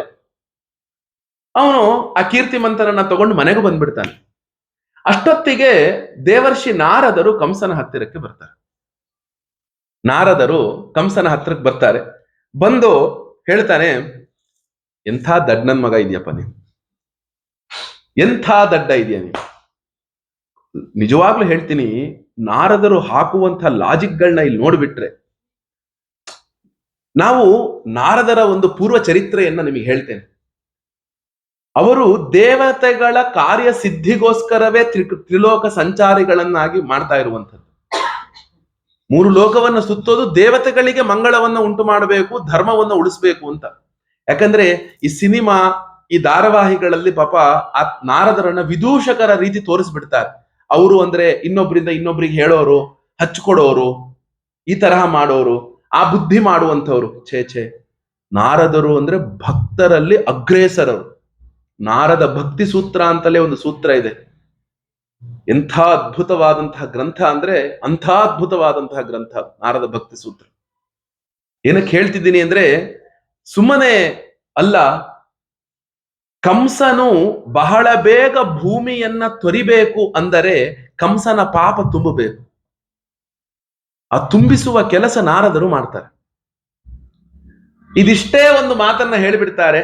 ಏನಂತ ಅಂದ್ರೆ, ಕಂಸನು ಹಿಂದೆ ಕಾಲನೇಮಿ ಅನ್ನುವಂಥ ಒಬ್ಬ ರಾಕ್ಷಸ ಆಗಿರ್ತಾನೆ. ಆ ಕಾಲನೇಮಿ ರಾಕ್ಷಸತ್ವವನ್ನು ಬಿಟ್ಟು ನಂತರ ಅವನು ಆಮೇಲೆ ಕಂಸನಾಗಿ ಹುಟ್ಟುಕೊಂಡಿರ್ತಾನೆ. ದೇವರ್ಷಿ ನಾರದರು ಬಂದು ಇಷ್ಟನ್ನ ಮಾತ್ರ ಹೇಳ್ತಾರೆ. ಏನಂತ ಅಂದ್ರೆ, ಅಲ್ಲ ಎಷ್ಟು ದಡ್ಡ ಇದೆಯಪ್ಪ ನೀನು, ಏನು ಇವನೇನೋ ಮೊದಲನೇ ತಗೊಂಡು ಹೋಗು ಅಂತ ಹೇಳ್ಬಿಟ್ಟೆ ನೀನು. ಸರಿ, ನಂಗೊಂದು ವಿಷಯ ಬಂತು. ಏನ್ ವಿಷಯ ಅಂದ್ರೆ, ಈ ದೇವತೆಗಳೆಲ್ಲರೂ ಒಂದು ದೊಡ್ಡ ಸಭೆ ಮಾಡಿದ್ರಂತೆ. ಆ ಸಭೆ ಮಾಡಿಬಿಟ್ಟು ಬ್ರಹ್ಮನ ಹತ್ರ, ವಿಷ್ಣು ಹತ್ರ ಎಲ್ಲ ಪ್ರಾರ್ಥನೆ ಮಾಡಿದ್ದಾರೆ. ಅವರೆಲ್ಲ ವಿಷ್ಣು ಆ ದೇವತೆಗಳ ಮಾತನ್ನು ಕೇಳಿ, ನಾನು ಭೂಮಿ ಮೇಲೆ ಹುಟ್ಟುತ್ತೀನಿ ಅಂತ ಬೇರೆ ಮಾತು ಬೇರೆ ಕೊಟ್ಬಿಟ್ಟಿದ್ದಾನಂತೆ. ಅವನು ಯಾವಾಗ ಹುಟ್ಟುತ್ತಾನೆ ಅಂತ ಗೊತ್ತಿಲ್ಲ. ನನಗೆ ಅನ್ನಿಸ್ತಾ ಇದೆ, ದೇವಕಿಯ 8ನೇ ಗರ್ಭದಲ್ಲೇ ವಿಷ್ಣು ಹುಟ್ಟಬಹುದು ಅಂತ. ದೇವಕಿಯ 8ನೆಯ ಗರ್ಭದಲ್ಲಿಯೇ ಆ ಮಹಾವಿಷ್ಣು ಹುಟ್ಟಬಹುದು ಅಂತ ನನಗೆ ಅನ್ನಿಸ್ತಾ ಇದೆಯಪ್ಪ.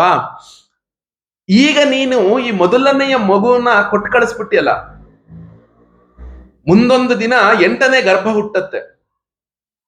ಆಗ ಆ 8ನೆಯ ಗರ್ಭವನ್ನ ಈ ವಿಷ್ಣುವಿನ ಅಣ್ಣಂದಿರಾಗಿ ಹುಟ್ಟುತ್ತಾರೆ ಅಂದ್ರೆ ಇವರಿಗೆ ಎಷ್ಟು ಶಕ್ತಿ ಇರುತ್ತೆ ಲೆಕ್ಕ ಹಾಕಿದ್ಯಾ ನೀನು? ಇವ್ರಿಗೆ ಎಷ್ಟು ಶಕ್ತಿ ಇರುತ್ತೆ ಲೆಕ್ಕ ಹಾಕಿದ್ಯಾ ನೀನು? ಇವ್ರುಗಳೇ ನಿನ್ ಮುಂದೆ ಯುದ್ಧಕ್ಕೆ ನಿಂತ್ರೆ ಅವ್ರನ್ನ ಒಬ್ರನ್ನ ಸೋಲ್ಸಕ್ಕಾಗತ್ತ ನಿನ್ ಕೈಲಿ? ನನ್ನ ತಮ್ಮ ನಾನು ಕಾಪಾಡ್ಕಂತೀನಿ ಕಣ, ಬಾರ ಹತ್ರಕ್ಕೆ ನೋಡೋಣ ನೀನು ಅಂದ್ಬಿಟ್ಟು ಸೆಟದ ನಿಂತು ಬಿಟ್ರು ಅಂದ್ರೆ ಈ 7 ಜನ ಇರ್ತಾರಲ್ಲ ಕಾಪಾಡಕ್ಕೆ, ಅವಾಗ ನೀನ್ ಏನ್ ಮಾಡ್ತೀಯಾ ಅಂತ ಕೇಳ್ತಾರೆ. ಅಲ್ಲಲ್ಲ, ಈ ವಿಷಯನ ನನಗೆ ಹೊಳಿದಿಲ್ಲಲ್ಲ ದೇವರ್ಷಿಗಳೇ, ತಡೀರ್, ಕರೀರ ವಸುದೇವನ್ ವಾಪಸ್ಸು. ವಸುದೇವ ಪಾಪ ಓಡೋಡಿ ಹೋಗ್ತಿರ್ತಾನೆ ಅವ್ರ ಮನೆಗೆ. ಆಗೇನಾಗುತ್ತೆ, ಮತ್ತೆ ವಸುದೇವನನ್ನ ದೇವಕಿ ಸಹಿತವಾಗಿ ಕಂಸನು ವಾಪಸ್ಸು ಕಳಿಸ್ತಾನೆ. ಆ ಕಳಿಸಿದ ನಂತರ ಏನಂತ ಅಂದ್ರೆ, ಅವರನ್ನ ಬಂಧನದಲ್ಲಿಟ್ಟು ಹುಟ್ಟಿದ ತಕ್ಷಣವೇ ಒಂದೊಂದು ಮಕ್ಕಳನ್ನ ಅವನು ಕೊಲ್ತಾ ಬರ್ತಾನೆ. ಅವನೇನ್ ಮಾಡ್ತಾನೆ, ಅಲ್ಲಿದ್ದಂತಹ ಆ ಒಂದು ಉಗ್ರಸೇನಂಚ ಪಿತರಂ ಯದು ಭೋಜಾಂಧಕಾಧಿಪಂ ಸ್ವಯಂ ನಿಗೃಹ್ಯ ಬುಭುಜೆ ಶೂರಸೇನಾನ್ ಮಹಾಬಲ. ಅವನು ಮಹಾಬಲಿಷ್ಠನಾದ ಕಂಸ ಏನ್ ಮಾಡ್ತಾನೆ, ಯದು ರಾಜರನ್ನ, ಭೋಜರಾಜರನ್ನ, ಅಂಧಕ, ಈ ಎಲ್ಲಾ ಒಂದು ವಂಶಗಳಿಗೆ ಅಧಿನಾಯಕನಾದಂತಹ ನನ್ನ ತಂದೆಯಾದಂತಹ ಅವನ ತಂದೆ ಉಗ್ರಸೇನನನ್ನೂ ಕೂಡ ಕಾರಾಗೃಹದಲ್ಲಿ ಇಟ್ಟುಬಿಡ್ತಾನೆ. ಆ ವಸುದೇವನ ರಾಜ್ಯವಾಗಿರುವಂತಹ ಆ ಮಥುರಾಪಟ್ಟಣವನ್ನ, ಶೂರಸೇನನ ರಾಜ್ಯವನ್ನು ಕೂಡ ಈ ಒಂದು ಕಂಸನೇ ಆಳೋದಕ್ಕೆ ಶುರು ಮಾಡ್ಬಿಡ್ತಾನೆ. ಎಲ್ಲವನ್ನು ತನ್ನ ಕಂಟ್ರೋಲ್ ಅಲ್ಲಿ ಇಟ್ಕೊಂಡ್ಬಿಡ್ತಾನೆ. ಯಾರು? ಕಂಸ. ಯಾಕೆ ಅಂದ್ರೆ ಪ್ರಾಣ ಭಯದಿಂದ ಇದೆಲ್ಲವನ್ನು ಕೂಡ ಮಾಡ್ದ ಅಂತ ನೋಡಿ. ಮುಂದೆ ದೇವಕಿಯ ಗರ್ಭಕ್ಕೆ ಭಗವಂತನು ಪ್ರವೇಶ ಮಾಡ್ತಾನೆ. ಕಂಸನ ಒಂದು ಮಂತ್ರಿ ಮಂಡಲವನ್ನ ಹೇಳಿದ್ದಾರೆ. ಕಂಸನು ಯಾರೊಟ್ಟಿಗೆ ಒಡಗೂಡಿ ಈ ಎಲ್ಲಾ ಪ್ರಾಂತ್ಯಗಳನ್ನ ಆಳ್ತಾ ಇದ್ದ ಅಂತ. ಇವರೆಲ್ಲರಿಗೂ ಕೂಡ ಒಡೆಯ ಜರಾಸಂಧನನ್ನೂ ಕೂಡ ಕೃಷ್ಣ ಪರಮಾತ್ಮನು ಭೀಮನಿಂದ ಕೊಲ್ಲುವಂತೆ ಮಾಡ್ತಾನೆ. ಮುಂದೆ ಭೀಮನು ಜರಾಸಂಧನನ್ನ ವಧಿಸ್ತಾನೆ. ಆ ರಾಜಕುಮಾರರುಗಳನ್ನ ರಾಜಕುಮಾರಿಯರನ್ನ ಕಾಪಾಡೋದಿಕ್ಕಾಗಿ ಕೃಷ್ಣನ ಒಂದು ವಿಷಯವಾಗಿ ಹೇಳಬೇಕು ಅಂದಾಗ ಅವನಷ್ಟು ಆನಂದ ಭರಿತವಾಗಿ ಜೀವನವನ್ನ ಮಾಡಿದ್ದು ಮತ್ತೆ ಪುರಾಣಗಳಲ್ಲಿ ಇನ್ನೊಬ್ಬ ನಾಯಕ ಇಲ್ಲ. ಅವನು ಜಗತ್ತು ಏನ್ ಅಂದ್ಕೊಳ್ಳುತ್ತೆ ನನ್ನ ಮೇಲೆ ಅನ್ನೋ ವಿಚಾರವನ್ನು ಬಿಟ್ಟು ಜೀವನವನ್ನು ಮಾಡ್ತಿದ್ದ. ಅವನು 18 ಸಲ ಓಡ್ ಹೋಗಿರ್ತಾನೆ ಕೃಷ್ಣ. ಜರಾಸಂಧ ಯುದ್ಧಕ್ಕೆ ಬಂದ್ರೆ ನನ್ ಮೇಲೆ ಯುದ್ಧಕ್ಕೆ ಬರ್ತೀಯ ಅಂದ್ರೆ ಓಡೋಗ್ಬಿಡೋದು ಕೃಷ್ಣ. ಅವನು ಬೈಕೊಂಡು ಹೋಗೋದು, ಇವನು ಎಂಥ ವೀರನ ಇವನು, ಓಡೋಗ್ಬಿಟ್ನಲ್ಲ ಇವನು, ಹಂಗ್ ಮಾಡ್ಬಿಟ್ನಲ್ಲ. ಕೃಷ್ಣ ಅವತಾರ ಮಾಡಿರೋದು ಏನಕ್ಕೆ? ಸಮಯಕ್ಕೆ ನೀನು ಕಾಯಪ್ಪ. ಎಲ್ಲಾದ್ರೂ ಈಗ ನಮ್ ಜೀವನದಲ್ಲೂ ಅಷ್ಟೇ, ಯಾರೋ ಒಬ್ರು ನಮ್ಮನ್ನು ಎದುರಿಸ್ತಾರೆ ಅಂದ್ರೆ ಪ್ರತಿ ಸಲಿನೂ ನಾವು ಅವ್ರಿಗೆ ಎದುರಿಸ್ಬೇಕಾಗಿಲ್ಲ. ಒಂದ್ ಟೈಮಿಗೆ ಕಾಯ್ಕೊಳ್ಬೇಕು. ಕಾಲಂ ತಾವತ್ ಪ್ರತೀಕ್ಷತ. ಕಾಲವನ್ನ ಕಾಯ್ಕೊಂಡಿರ್ಬೇಕು. ಯಾವಾಗ ಕಾಲ ಕರೆಕ್ಟಾಗಿ ಬರುತ್ತೆ, ಸರಿಯಾಗಿ ಬರುತ್ತೆ, ಆಗ ನಾವೇನ್ ಮಾಡ್ಬೇಕು, ಅವನ ಮೇಲೆ ಬೀಳ್ಬೇಕು. ಆಗ ಅವನು ಒಂದೇ ಏಟಿಗೆ ಹೊರಟು ಹೋಗ್ತಾನೆ. ನಾವು ನಿತ್ಯನೂ ಕೂಡ ಅವನಿಗೆ ಹೋಗಿ ಚುಚ್ಚೋದು ಬರೋದು ಅದನ್ನ ಮಾಡ್ತಾ ಇರಬಾರ್ದು. ನೋಡಿ, ಆ ಜರಾಸಂಧನನ್ನ ಆಶ್ರಯ ಪಡೆದುಕೊಂಡಂತಹವರು ಅನೇಕ ಜನ ಬಲಿಷ್ಠರಾದಂಥವರು ಕಂಸನಿಗೆ ಕಂಸನ ಮಂತ್ರಿಮಂಡಲದಲ್ಲಿದ್ರು. ಅವ್ರು ಯಾರ್ಯಾರಪ್ಪ ಅಂದ್ರೆ ಪ್ರಲಂಬ ಬಕ ಚಾಣೂರ ತೃಣಾವರ್ತ ಮಹಾಶನೈ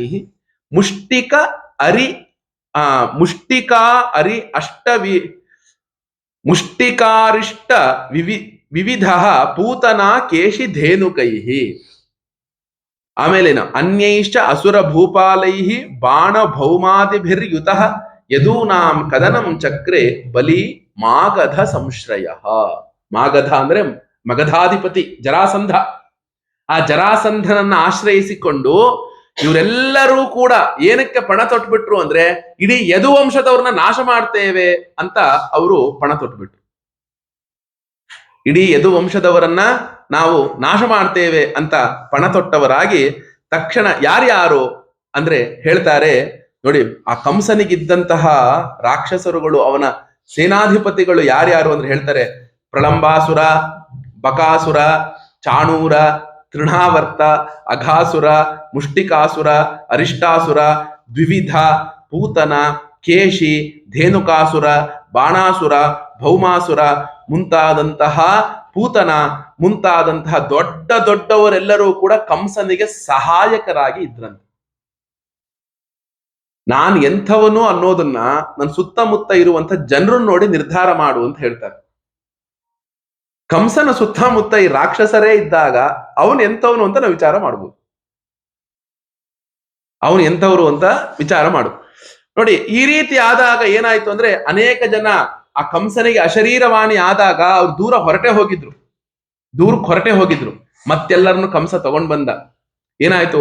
ಸಪ್ತಮೋ ವೈಷ್ಣವಂ ಧಾಮ ಯಮನಂತಂ ತ್ರಿತಕ್ಷತೆ ಗರ್ಭೋ ಬಭೂವ ದೈವಕ್ಯಾಂ ಹರ್ಷ ಶೋಕ ವಿವರ್ಧನ. ಆಹಾ, ಯಾವಾಗ 7ನೆಯ ಗರ್ಭವು ಭಗವಂತನ ಧಾಮವನ್ನ ತಲುಪಿತೋ, ಮುಂದಿನ ಗರ್ಭ ಯಾವುದು? 8ನೆಯ ಗರ್ಭ. ಆ 8ನೆಯ ಗರ್ಭದೊಳಗೆ ಯಾರು ಬರಬೇಕು? ಹರ್ಷವನ್ನ, ಜಗತ್ತಿಗೆ ಮಂಗಳವನ್ನ ಉಂಟು ಮಾಡುವಂತಹ ಕೃಷ್ಣ ಪರಮಾತ್ಮನ ಭಗವಂತನ ಪ್ರವೇಶ ಆಗಬೇಕು. ಆಗ ಏನಾಯ್ತು ಅಂದ್ರೆ, ಭಗವಾನಪಿ ವಿಶ್ವಾತ್ಮ ವಿದಿತ್ವಾ ಕಂಸಜಂ ಭಯಂ ಯದೂನಾಂ ನಿಜನಾಥಾನಾಂ ಯೋಗ ಮಾಯಾಂ ಸಮಾಧಿಶತ್. ಆಗ ಏನಾಯ್ತು, ತಕ್ಷಣವೇ ಆ ಯದು ವಂಶದವರಿಗೆ ಎಷ್ಟು ಉಪಟಳವನ್ನ ಕಂಸನು ಕೊಡ್ತಾ ಇದ್ನಪ್ಪ ಅಂದ್ರೆ, ಎಲ್ಲರೂ ಕೂಡ ಆ ಕಂಸನ ಉಪಟಳವನ್ನ ತಡೆದುಕೊಳ್ಳೋದಿಕ್ಕೆ ಆಗ್ತಿರಲ್ಲ, ಅಷ್ಟು ಕಷ್ಟವನ್ನ ಆ ಕಂಸನು ಅವರಿಗೆ ಕೊಡ್ತಿರ್ತಾನೆ. ಅಷ್ಟೊಂದು ಕಷ್ಟವನ್ನ ಅವರಿಗೆ ಕೊಡ್ತಿರ್ತಾನೆ.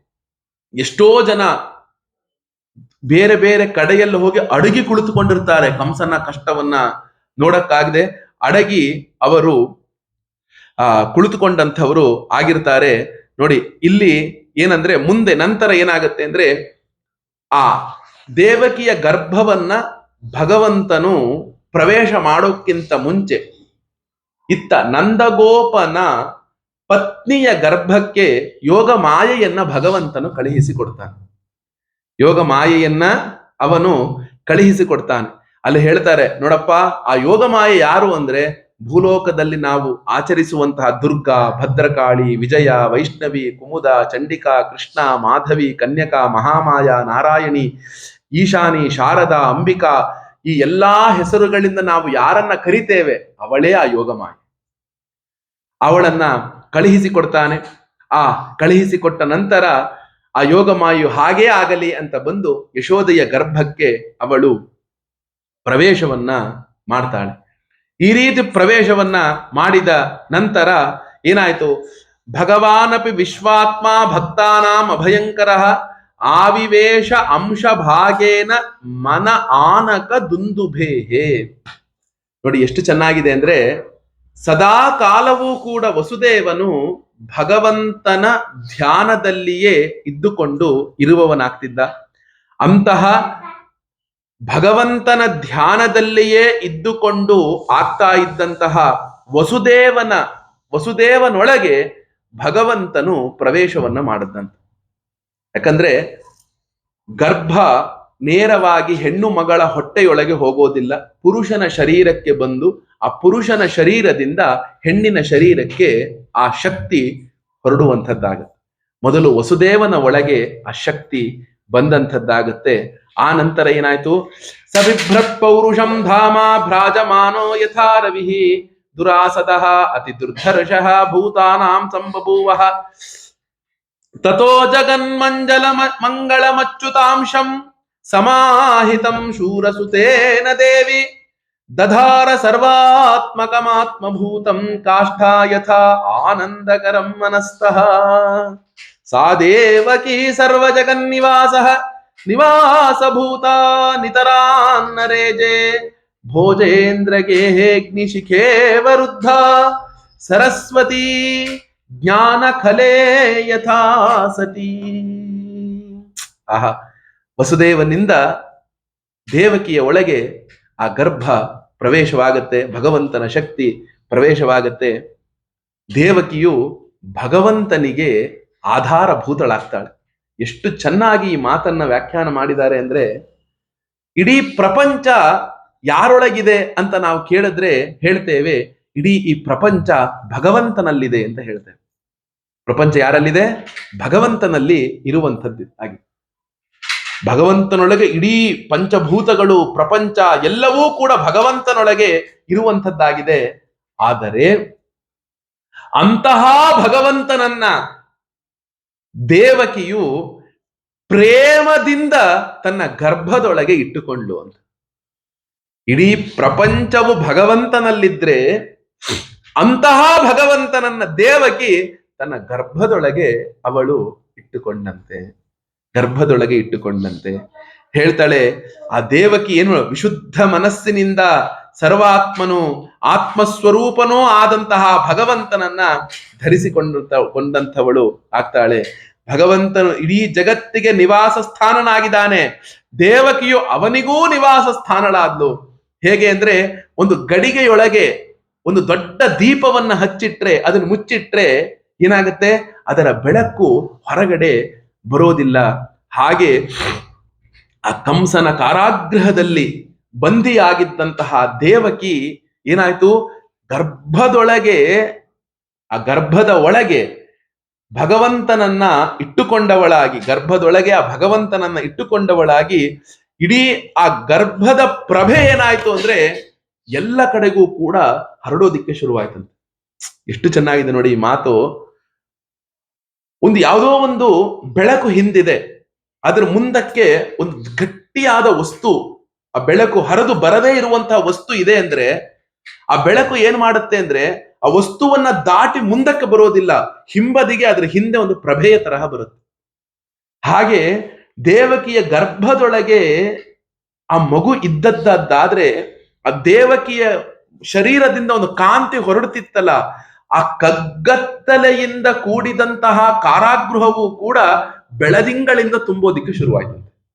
ಕೇವಲ ಪ್ರಭೆಯಿಂದ ಹೇಳ್ತಾರೆ, ತಾಂ ವೀಕ್ಷಕಂ ಸಃ ಪ್ರಭಯಾಜಿತಾಂತರಾ ವಿರೋಚಯಂತೀಂ ಭವನಂ ಶುಚಸ್ಮಿತಾಂ ಆಹೈಷ ಮೇ ಪ್ರಾಣಹರೋ ಹರಿರ್ಗುಹಾ ಧ್ರುವಂ ಶ್ರಿತೋ ಎನ್ನಪುರೇ ಯಮೀದೃಶಿ. ಆ ಭಗವಂತನು ದೇವಕಿಯ ಗರ್ಭದಲ್ಲಿ ವಿರಾಜಮಾನನಾದಾಗ ಆಕೆಯ ಮುಖದೊಳಗೆ ಪವಿತ್ರವಾದಂತಹ ಒಂದು ಮುಗುಳ್ನಗೆ ಇತ್ತಂತೆ. ಆಕೆಯ ಶರೀರದ ಕಾಂತಿಯಿಂದ ಇಡೀ ಕಾರಾಗೃಹ ಬೆಳಗುತ್ತಾ ಇತ್ತಂತೆ. ಆ ಕಂಸನು ಒಂದು ಸಲ ಬಂದು ದೇವಕಿಯನ್ನ ನೋಡಿದಂತೆ. ಆ ದೇವಕಿಯನ್ನ ನೋಡಿದ ತಕ್ಷಣವೇ ಆ ಕಂಸನು ಹೃದಯದಲ್ಲಿ ಅಂದುಕೊಂಡ, ಆಹಾ, ಆ ದೇವಕಿಯನ್ನ ನೋಡಿದ್ರೇನೆ ನನಗೆ ಗೊತ್ತಾಗ್ತಾ ಇದೆ ಏನು ಅಂತ ಅಂದ್ರೆ, ನನ್ನ ಪ್ರಾಣಹರಹ, ನನ್ನ ಒಂದು ಪ್ರಾಣವನ್ನ ತೆಗೆಯುವಂತಹ ಹರಿ ಇವಳ ಗರ್ಭದಲ್ಲಿ ಇದಾನೀಗ. ಇವಳ ಗರ್ಭದಲ್ಲಿ ನನ್ನ ಪ್ರಾಣಕ್ಕೆ ಕಂಟಕನಾದಂತಹ ಹರಿ. ಯಾವ ಗರ್ಭದಲ್ಲೂ ದೇವಕಿ ಇಷ್ಟು ಸಂತೋಷವಾಗಿರ್ಲಿಲ್ಲ. ಯಾವ ಗರ್ಭಧಾರಣೆಯನ್ನ ಮಾಡಿದಾಗೂ ಇವಳಿಂದ ಇಷ್ಟೊಂದು ಕಾಂತಿ ಇತ್ಯಾದಿಗಳು ಕಾಣಿಸ್ತಿರ್ಲಿಲ್ಲ.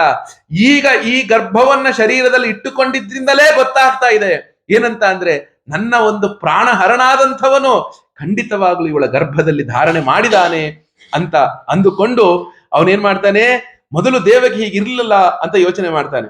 ನೋಡಿ, ಆಗ ತಕ್ಷಣ ಏನ್ ಮಾಡ್ತಾನೆ ಗೊತ್ತಾ, ಕಿಮದ್ಯ ತಸ್ಮಿನ್ ಕರಣೀಯ ಮಾಶುಮೇ ಯದರ್ಥ ತಂತ್ರೋ ನ ವಿಹಿನಂತಿ ವಿಕ್ರಮಂ ಸ್ತ್ರೀಯಾಃ ಸ್ವಸುರ್ಗುರು ಮತ್ಯಾವಧೋಯಂ ಯಶಶ್ರಿಯಂ ಹಂತ್ಯನು ಕಾಲಮಾಯುಃ. ಆಹಾ, ಎಷ್ಟು ಚೆನ್ನಾಗಿದೆ ಗೊತ್ತಾ ಇದು. ಈಗ ಏನ್ ಮಾಡ್ಲಿ ನಾನು, ಈಗ ನಾನು ಇವಳು ಗರ್ಭದ ಕಂಸ ಒಂಥರ ಪ್ಯಾನಿಕ್ ಆಗ್ಬಿಟ್ಟ ಒಂದೇ ಸಲ. ಈಗ ನಾನು ಏನ್ ಮಾಡ್ಲಿ ಈಗ ನಾನು ಏನ್ ಮಾಡ್ಲಿ, ಇವನು ಹೊಟ್ಟೆ ಒಳಗೆ ಖಂಡಿತವಾಗ್ಲೂ ಕೂಡ ನನ್ನ ತೆಗೆಯುವಂಥವನು, ನನ್ನನ್ನ ಪ್ರಾಣಕ್ಕೆ ಕಂಟಕನಾದಂಥವನು ಬೆಳೀತಿದ್ದಾನೆ. ಈಗ ಏನ್ ಮಾಡ್ಲಿ ನಾನು ಅಂತ ಹೇಳಿದಾಗ ತಕ್ಷಣ ಏನ್ ಮಾಡ್ತಾನೆ ಅಂದ್ರೆ, ಆ ದೇವಕಿಯನ್ನ ನಾನು ಕೊಂದು ಬಿಡ್ಲಾ ಅಂತ ಯೋಚನೆ ಮಾಡ್ತಾನೆ. ನಾನೇನಾದ್ರೂ ಆ ಕೊಲ್ಲುವಂತಹ ವಿಚಾರವನ್ನ ಮಾಡದೆ ಅಂದ್ರೆ ಸಮಾಜ ನನ್ನನ್ನ ತಿರಸ್ಕಾರ ಮಾಡಿಬಿಡತ್ತೆ. ಅಷ್ಟೇ ಅಲ್ಲ, ಯಾರೂ ನಾನು ಮಾಡಿದಂತಹ ಕೆಲಸವನ್ನ ನೀನು ಚೆನ್ನಾಗಿ ಮಾಡಿದೆ ಅಂತ ಯಾರೂ ಹೇಳಲ್ಲ, ನನ್ನ ಸ್ನೇಹಿತರು ಹೇಳೋದಿಲ್ಲ. ಯಾಕೆ ಅಂದ್ರೆ, ಮೊದಲನೆಯದಾಗಿ ಇವಳು ಹೆಣ್ಣು ಮಗಳಾಗಿದ್ದಾಳೆ, ಎರಡನೆಯದು ಇವಳು ನನ್ನ ತಂಗಿಯಾಗಿದ್ದಾಳೆ, ಮೂರನೆಯದು ಇವಳು ಗರ್ಭಿಣಿ ಆಗಿದ್ದಾಳೆ. ಅಂತರ್ವರ್ತ್ನಿ ನೋಡಿ, ಸಂಸ್ಕೃತದಲ್ಲಿ ಗರ್ಭಿಣಿ ಅಂದ್ರೆ ಅಂತರ್ವರ್ತ್ನಿ ಅಂತ, ಅಂದ್ರೆ ತನ್ನ ಗರ್ಭದೊಳಗೆ ಇನ್ನೊಂದು ಜೀವವನ್ನ ಬೆಳೆಸ್ತಾ ಇದ್ದಾಳೆ ಅಂತ ಇವಳು ಆಗಿದ್ದಾಳೆ. ಇಷ್ಟೊಂದು ಕ್ರೂರನಾಗಿಬಿಟ್ಟೆ ಅಂದ್ರೆ ನಾನು ಬದುಕಿದ್ದೂ ಕೂಡ ಸತ್ತಂತೆ ಆಗಿಬಿಡತ್ತೆ. ಅಷ್ಟೇ ಅಲ್ಲ, ನನ್ನ ಪ್ರಾಣವು ಹೋದ ಮೇಲೂ ಕೂಡ ಇಡೀ ಜಗತ್ತು ನನ್ನನ್ನ ಯಾವತ್ತು ತಿರಸ್ಕಾರ ಭಾವದಿಂದಲೇ ನೋಡುವಂಥದ್ದಾಗತ್ತೆ. ಅಷ್ಟೇ ಅಲ್ಲ, ನಾನು ಖಂಡಿತವಾಗಲೂ ಏನಾದ್ರೂ ದೇವಕಿಗೆ ನಾನು ಕೊಲ್ಲುವಂಥವನಾಗ್ಬಿಟ್ಟೆ ಅಂದ್ರೆ, ದೇವಕಿಯನ್ನ ನಾನು ಇಡೀ ಜಗತ್ತು ನನ್ನನ್ನ ಬೈಯುವಂಥವರು ಆಗ್ತಾರೆ, ನಾನು ನರಕಕ್ಕೆ ಹೊರಟು ಹೋಗುವವನಾಗ್ತೇನೆ ಅಂತ ಹೇಳಿ ಆ ಕಂಸ ಏನು ಮಾಡಿಬಿಡ್ತಾನೆ ಅಂದ್ರೆ, ತಕ್ಷಣವೇ ದೇವಕಿಯನ್ನ ಕೊಲ್ಲುವ ನಿರ್ಧಾರದಿಂದ ಅವನು ಹೊರಗಡೆ ಬಂದ್ಬಿಡ್ತಾನೆ. ನಾನು ಕೊಲ್ಲೋದಿಲ್ಲ ದೇವಕಿಯನ್ನ ಅಂತ ಆ ನಿರ್ಧಾರದಿಂದ ಅವನು ಹೊರಗಡೆ ಬಂದ್ಬಿಡ್ತಾನೆ. ಇಲ್ಲಿ ನೋಡಿ, ಒಂದು ಸಣ್ಣ ವಿಚಾರವನ್ನು ಮಾಡೋಣ ನಾವು. ಮದುವೆಯ ದಿಬ್ಬಣದಲ್ಲಿಯೇ ಸಾವಿರಾರು ಜನರ ಎದುರಿಗೆ ದೇವಕಿಯನ್ನ ಕೊಲ್ಲಕ್ಕೆ ಹೊರಟವನು ಕಂಸ. ಆಗ ಅವನಿಗೆ ಗೊತ್ತಾಗ್ಲಿಲ್ವಾ, ಇವಳು ನನ್ನ ತಂಗಿ, ಇವಳು ಹೆಣ್ಣು, ನಾನು ಕೊಲ್ಲಬಾರದು, ಅದು ಮದುವೆಯ ದಿಬ್ಬಣ ಅಂತ ಗೊತ್ತಾಗ್ಲಿಲ್ವಾ? ಅಂತಹ ಒಂದು ಸಮಯದಲ್ಲೇ ಕೊಲ್ಲಕ್ ಹೊರಟಂಥವನು ಈಗ ಈ ರೀತಿಯಾಗಿ ಒಳ್ಳೇದು ಕೆಟ್ಟದ್ದು ಅಂತ ಹೆಂಗ್ ವಿಚಾರ ಮಾಡಕ್ ಶುರು ಮಾಡ್ದ? ಅದಕ್ಕೆ ಹೇಳ್ತಾರೆ, ಕಂಸನು ದೇವಕಿಯ ಗರ್ಭದೊಳಗಿರುವಂತಹ ಆ ಭಗವಂತನ ಪ್ರಭೆಯನ್ನ ನೋಡಿದ್ರಿಂದಲೇ ಕಂಸನ ಹೃದಯ ಸದ್ವಿಚಾರವನ್ನ ಮಾಡೋಕೆ ಶುರುವಾಯ್ತಂತೆ. ಭಗವಂತನನ್ನು ನೋಡಿಲ್ಲ, ಆ ಗರ್ಭದೊಳಗಿತ್ತಲ್ಲ ಮಗು, ಅದರ ಒಂದು ಪ್ರಭೆಯನ್ನ ನೋಡಿದ ತಕ್ಷಣವೇ ಏನಾಯ್ತಂತೆ ಅಂದ್ರೆ ಅವನ ಹೃದಯದಲ್ಲಿರುವಂತಹ ಕೆಟ್ಟ ಆಲೋಚನೆಗಳು ನಾಶ ಆಗೋದಿಕ್ಕೆ ಶುರುವಾಯ್ತಂತೆ. ಅಂತಹ ಏನಾಯ್ತು ಅಂದ್ರೆ ಆ ಸದ್ಬುದ್ಧಿ ಉದಯಿಸೋದಿಕ್ಕೆ ಶುರುವಾಯ್ತಂತೆ ಕಂಸನಿಗೆ. ಆಗ ಏನಾಯ್ತಂದ್ರೆ ತಕ್ಷಣ ಅವನು ಆ ಒಂದು ಕೆಟ್ಟ ಕೆಲಸವನ್ನ ಮಾಡದೆ ಅಲ್ಲಿರುವಂತಹ ದ್ವಾರಪಾಲಕರಿಗೆ ಹೇಳ್ದ, ನೋಡ್ರೋ, ಇವತ್ತಿಂದ ಮುಂದಕ್ಕೆ ನಿಮಗೆ ಯಾರಿಗೂ ಕೂಡ ನಿದ್ರೆ ಇಲ್ಲ, ಎಚ್ಚರವಾಗೇ ಇರಬೇಕು. ಯಾವಾಗ ದೇವಕಿಗೆ ಗರ್ಭ ಶಬ್ದ ಕೇಳಿಸುತ್ತೋ ಆ ಕ್ಷಣಕ್ಕೆ ನನಗೆ ಬಂದು ಹೇಳಬೇಕು ಅಂತ ಅಂದು ಆ ದ್ವಾರಪಾಲಕರನ್ನೆಲ್ಲರನ್ನು ಚೆನ್ನಾಗಿ ಅಲರ್ಟ್ ಮಾಡಿ ಕಂಸ ಹೊರಟು ಹೋಗ್ಬಿಡ್ತಾನೆ. ಹೊರಟು ಹೋದ್ಮೇಲೆ ಹೋಗ್ಲಿ, ಅವನು ಸುಮ್ನಿದ್ನ? ಹೆಂಗಿದ್ದ? ಆಸೀನಃ ಸಂವಿಶನ್ ತಿಷ್ಟನ್ ಭುಂಜಾನಃ ಪರ್ಯಟನ್ ಮಹೀಂ ಚಿಂತಯಾನೋ ಹೃಷಿಕೇಶಂ ಅಪಶ್ಯತ್ ತನ್ಮಯತಾನ್ ಜಗತ್. ಕಂಸ ಏನೋ ಹೊರಟು ಬಿಟ್ಟ. ಹೊರಟಾಗ ಏನಾಯ್ತು ಅಂದ್ರೆ ಆಸೀನಃ, ಕಂಸ ಕುಳಿತುಕೊಂಡಾಗ, ನಿಂತಾಗ, ಊಟ ಮಾಡ್ತಾ ಇರ್ಬೇಕಾದ್ರೆ, ನೀರ್ ಕುಡಿಬೇಕಾದ್ರೆ, ಮಲಗಿದ್ದಾಗ, ಎದ್ದಾಗ, ನಡೆದಾಡಬೇಕಾದ್ರೆ ಎಲ್ಲಾ ಹೊತ್ತಿನಲ್ಲೂ ಕೂಡ ಆ ಕಂಸನು ಕೃಷ್ಣನ ಚಿಂತನೆಯನ್ನೇ ಮಾಡೋಕ್ ಶುರು ಮಾಡ್ಬಿಟ್ಟ. ಅಯ್ಯೋ, ಯಾವಾಗ ಬರ್ತಾನೋ ನನ್ನನ್ನು ಕೊಲ್ತಾನೋ, ಯಾವಾಗ ಬರ್ತಾನೋ ನನ್ನನ್ನು ಕೊಲ್ತಾನೋ. ನೋಡಿ, ಅವನಿಗೆ ಹೇಗಾಗ್ಬಿಡ್ತು ಅಂದ್ರೆ ಆ ಹೆದರಿಕೆಯಿಂದ ಕೃಷ್ಣನ ಚಿಂತನೆಯನ್ನ ಮಾಡೋಕ್ಕೆ ಶುರು ಮಾಡದ್ನಲ್ಲ, ಆ ಹೆದರಿಕೆಯಿಂದಲೇ ಕೃಷ್ಣನ ಚಿಂತನೆಯನ್ನ ಮಾಡ್ತಾ ಮಾಡ್ತಾ ಇಡೀ ಜಗತ್ತು ಅವನಿಗೆ ಕೃಷ್ಣಮಯವಾಗಿ ಕಾಣಕ್ ಶುರುವಾಗ್ಬಿಡ್ತಂತೆ. ಎಲ್ಲ ಕಡೆಗೂ ಕೃಷ್ಣ, ಎಲ್ಲ ಕಡೆಗೂ ಕೃಷ್ಣ, ಕೃಷ್ಣ ಕೃಷ್ಣ ಕೃಷ್ಣ. ಆ ಕೃಷ್ಣನ ಸ್ಮರಣೆಯನ್ನ ಕಂಸ ಹೇಗ್ ಮಾಡ್ಬಿಟ್ನಪ್ಪ ಅಂದ್ರೆ ಇಡೀ ಜಗತ್ತು ಅವನಿಗೆ ಕೃಷ್ಣಮಯವಾಗಿ ಕಾಣಿಸೋದಿಕ್ಕೆ ಶುರು ಆಗ್ಬಿಡ್ತು. ಆ ರೀತಿಯಾಗಿ ಮಾಡೋದಿಕ್ಕೆ ಶುರು ಮಾಡದ. ನೋಡಿ, ಅದಕ್ಕೆ ಹೇಳ್ತಾರೆ, ಭಗವಂತನನ್ನ ನೀನು ಸ್ಮರಿಸಬೇಕು. ನೀನು ಹೆಂಗ್ ಸ್ಮರಿಸ್ತೀಯಾ ಅನ್ನೋದು ಲೆಕ್ಕ ಇಲ್ಲ. ನೀನು ಯಾವ ರೀತಿ ಸ್ಮರಿಸ್ತೀಯಾ, ಹೇಗೆ ಸ್ಮರಿಸ್ತೀಯಾ ಅನ್ನೋದು ಲೆಕ್ಕ ಇಲ್ಲ. ಭಗವಂತನನ್ನ ನೀನು ಸ್ಮರಿಸಪ್ಪ ಅಂತ. ಯಾವ ಪ್ರಹ್ಲಾದನು ಅತ್ಯಂತ ಪ್ರೀತಿಯಿಂದ ಭಗವಂತನನ್ನ ಭಜಿಸಿದ್ನೋ ಅವನಿಗೂ ಭಗವಂತ ಅದೇ ಸ್ಥಾನವನ್ನೇ ಕೊಟ್ಟ, ಭಕ್ತನ ಸ್ಥಾನವನ್ನೇ ತನ್ನ ಪಕ್ಕದಲ್ಲಿ ಇಟ್ಟುಕೊಂಡ. ಯಾವ ಧ್ರುವನು ಯಾವುದೋ ಒಂದು ವಸ್ತುವನ್ನ ಇಷ್ಟಪಟ್ಟು ಪ್ರೀತಿಸ್ತ, ಆ ಧ್ರುವನಿಗೂ ಭಗವಂತನು ಅದೇ ಸ್ಥಾನವನ್ನೇ ಕೊಟ್ಟ. ಶಿಶುಪಾಲನು ದ್ವೇಷದಿಂದ ಸ್ಮರಿಸ್ತ, ಭಗವಂತನು ಅವನಿಗೂ ಅದೇ ಸ್ಥಾನವನ್ನೇ ಕೊಟ್ಟ. ಕಂಸನು ಹೆದರಿಕೆಯಿಂದ ಸ್ಮರಿಸ್ತ, ಹಿರಣ್ಯಕಶಿಪು ವೈರತ್ವದಿಂದ ಸ್ಮರಿಸ್ತ, ಅವನಿಗೂ ಅದೇ ಸ್ಥಾನವನ್ನೇ ಕೊಟ್ಟ. ನೋಡಿ, ಇಲ್ಲಿ ಭಗವಂತನನ್ನ ನೀನು ಹೇಗೆ ಸ್ಮರಿಸ್ತೀಯಾ ಅನ್ನೋದು ಲೆಕ್ಕ ಇಲ್ಲ. ಭಗವಂತನನ್ನ ನೀನು ಸ್ಮರಿಸೋದು ಲೆಕ್ಕ. ನೀನು ಯಾವ ಭಾವದಿಂದ ಸ್ಮರಿಸ್ತೀಯ ಭಗವಂತ ನೋಡೋದಿಲ್ಲ. ನೀನು ನಿರಂತರವಾಗಿ ನನ್ನನ್ನ ಸ್ಮರಿಸ್ತಾ ಇದೀಯಪ್ಪ, ಅಷ್ಟು ಸಾಕು. ನೀನು ನಿರಂತರವಾಗಿ ನನ್ನನ್ನು ಸ್ಮರಿಸ್ತಾ ಇದ್ರೆ ಅಷ್ಟು ಸಾಕು ಅಂತ ಅವನು ಯೋಚನೆ ಮಾಡುವವನು ಆಗ್ತಾನೆ. ಆ ರೀತಿ ಆದಾಗ ಕಂಸನು ಸದಾ ಕಾಲವು ಕೃಷ್ಣನ ಆಲೋಚನೆಯಲ್ಲಿಯೇ ಇರುವವನಾಗ್ತಾನೆ. ನಂತರ ಏನಾಗುತ್ತೆ ಅಂದ್ರೆ ಆ ಗರ್ಭದಲ್ಲಿ ಆ ಭಗವಂತನು ಬೆಳೀತಾ ಬರ್ತಾನೆ. ಆ ಗರ್ಭದಲ್ಲಿ ಬೆಳೀತಾ ಬಂದಾಗ ಎಲ್ಲ ಬ್ರಹ್ಮ, ರುದ್ರ, ಇಂದ್ರಾದಿ ದೇವತೆಗಳೆಲ್ಲರೂ ಕೂಡ ಆ ಕಾರಾಗೃಹದ ಮೇಲಕ್ಕೆ ಬರ್ತಾರೆ. ಕಾರಾಗೃಹದಲ್ಲಿ ಬಂದು ಆ ಗರ್ಭದೊಳಗಿರುವಂತಹ ಭಗವಂತನನ್ನ ಸ್ತೋತ್ರ ಮಾಡ್ತಾರೆ. ಇದಕ್ಕೆ ಗರ್ಭಸ್ತುತಿ ಅಂತ ಹೆಸರು. ಈ ಸ್ತೋತ್ರಕ್ಕೆ ಗರ್ಭಸ್ತುತಿ ಅಂತ ಹೆಸರು. ಸತ್ಯವ್ರತಂ ಸತ್ಯಪರಂ ತ್ರಿಸತ್ಯಂ ಸತ್ಯಸ್ಯ ಯೋನಿಂ ನಿಹಿತಂಚ ಸತ್ಯೇ ಸತ್ಯಸ್ಯ ಸತ್ಯಮೃತ ಸತ್ಯನೇತ್ರಂ ಸತ್ಯಾತ್ಮಕಂ ತ್ವಾಂ ಶರಣಂ ಪ್ರಪನ್ನಾಃ. ನೀನು ಭಗವಂತ ನೋಡಿ, ಈ ಒಂದೇ ಶ್ಲೋಕದಲ್ಲಿಯೇ ಅನೇಕ ಬಾರಿ ಈ ಸತ್ಯ ಶಬ್ದವೇ ಬಂದಂಥದ್ದಾಗಿದೆ.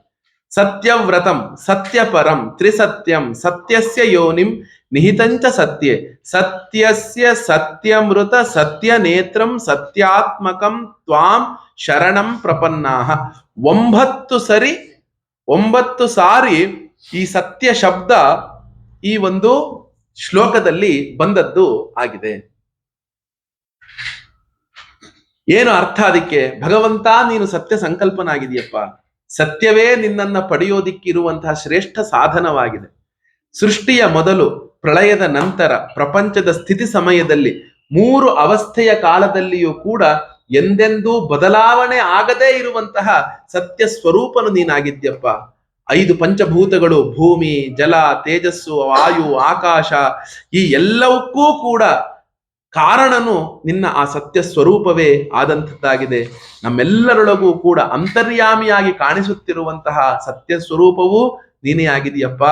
ನೀನು ಸತ್ಯ ವಚನಕ್ಕೂ ಸಮದೃಷ್ಟಿಗೂ ಎಲ್ಲಕ್ಕೂ ಕೂಡ ನೀನು ಪ್ರೇರಕನು ನೀನೇ ಆಗಿದೀಯ. ಅಂತಹ ಬದಲಾವಣೆ ಆಗದೇ ಇರುವಂತಹ ಶಂಕರ ಭಗವತ್ಪಾದರು ಈ ಸತ್ಯ ಶಬ್ದಕ್ಕೆ ಬ್ರಹ್ಮಾನಂದವಲ್ಲಿ, ತೈತ್ತರೀಯ ಉಪನಿಷತ್ತಿನಲ್ಲಿ ಬ್ರಹ್ಮಾನಂದವಲ್ಲಿಯಲ್ಲಿ ಬರಿಬೇಕಾದ್ರೆ ಈ ಭಾಷ್ಯವನ್ನ ಬರಿತಾರೆ. ಯದ್ರೂಪೇಣ ಯನ್ನಿಶ್ಚಿತಂ ತದ್ರೂಪಂ ನ ವ್ಯಭಿಚರತಿ ತತ್ಸತ್ಯಂ ಅಂತ.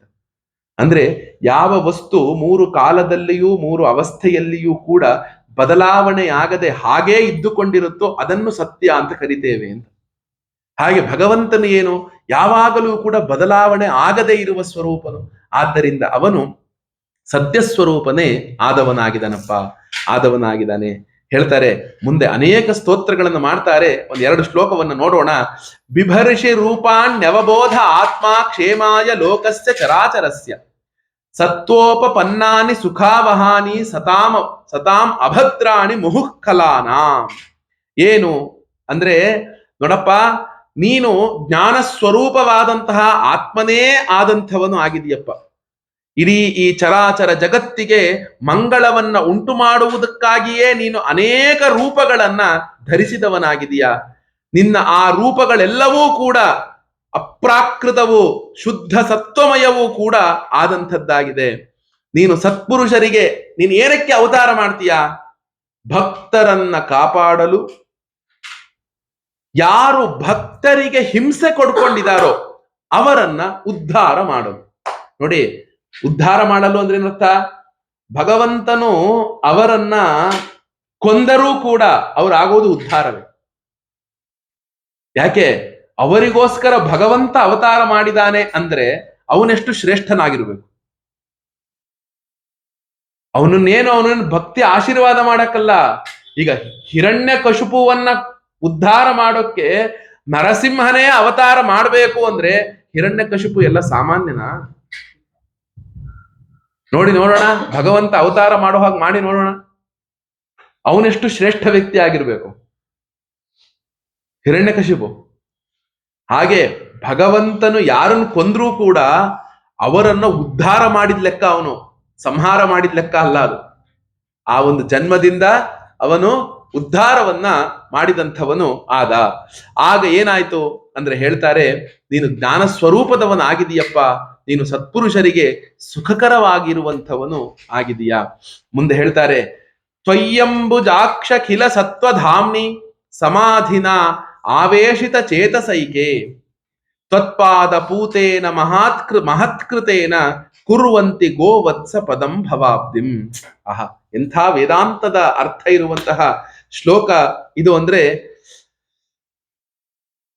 ಪ್ರಪಂಚದ ಜನರು ಏನ್ ಮಾಡಿದ್ದಾರಪ್ಪ ಅಂದ್ರೆ, ಯಾವಾಗಲೂ ಕೂಡ ಈ ಪ್ರಪಂಚದ ವಿಷಯ ಸುಖಗಳಲ್ಲಿಯೇ ತಮ್ಮನ್ನ ತಾವುಗಳು ಬೀಳಿಸಿಕೊಂಡವರಾಗಿ ಅದರಿಂದಲೇ ಸುಖ ಸಿಗತ್ತೆ ಅಂತ ಎಲ್ಲರೂ ಕೂಡ ಓಡ್ತಾ ಇದ್ದಾರೆ. ಆದರೆ ಅವರಿಗೆ ನಿಜವಾಗಲೂ ಕೂಡ ಎಲ್ಲಿ ಸುಖ ಸಿಗುತ್ತೆ ಅನ್ನೋದು ಗೊತ್ತೇ ಇಲ್ಲಪ್ಪ.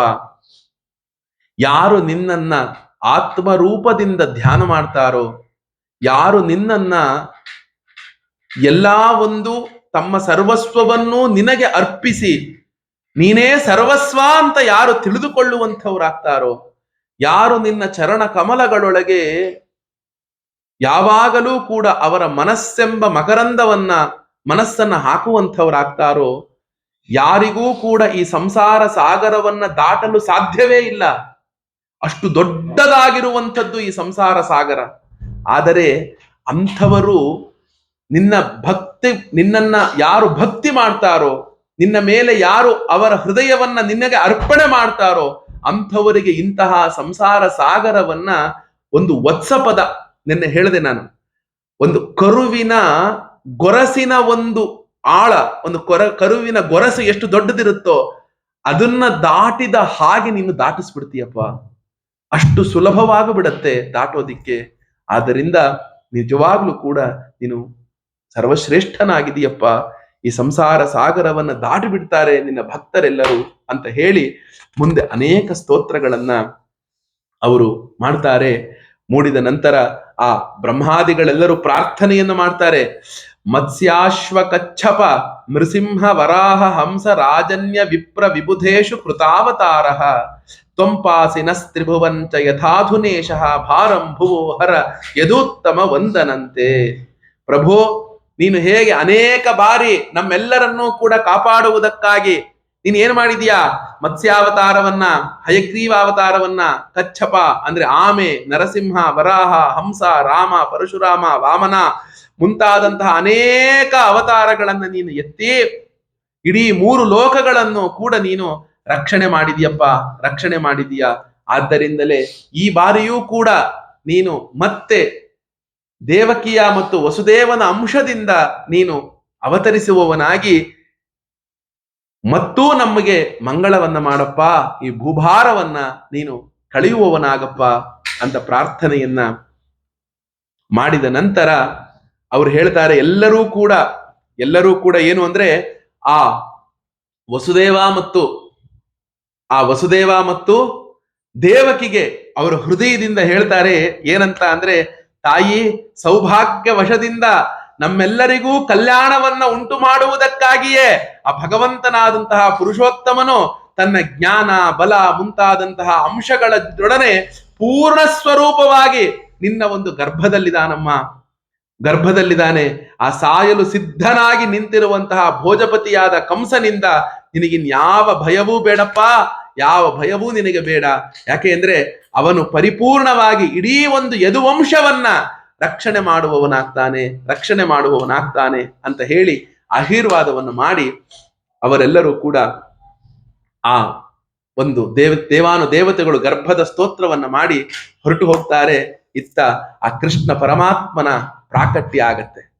ಕೃಷ್ಣ ಪರಮಾತ್ಮನ ಪ್ರಾಕಟ್ಯ ಏನು ಅಂದ್ರೆ, ಆ ಕೃಷ್ಣನು ಹುಟ್ಟಬೇಕಾದ್ರೆ ಜಗತ್ತು ಹೇಗಿತ್ತು ನೋಡಿ.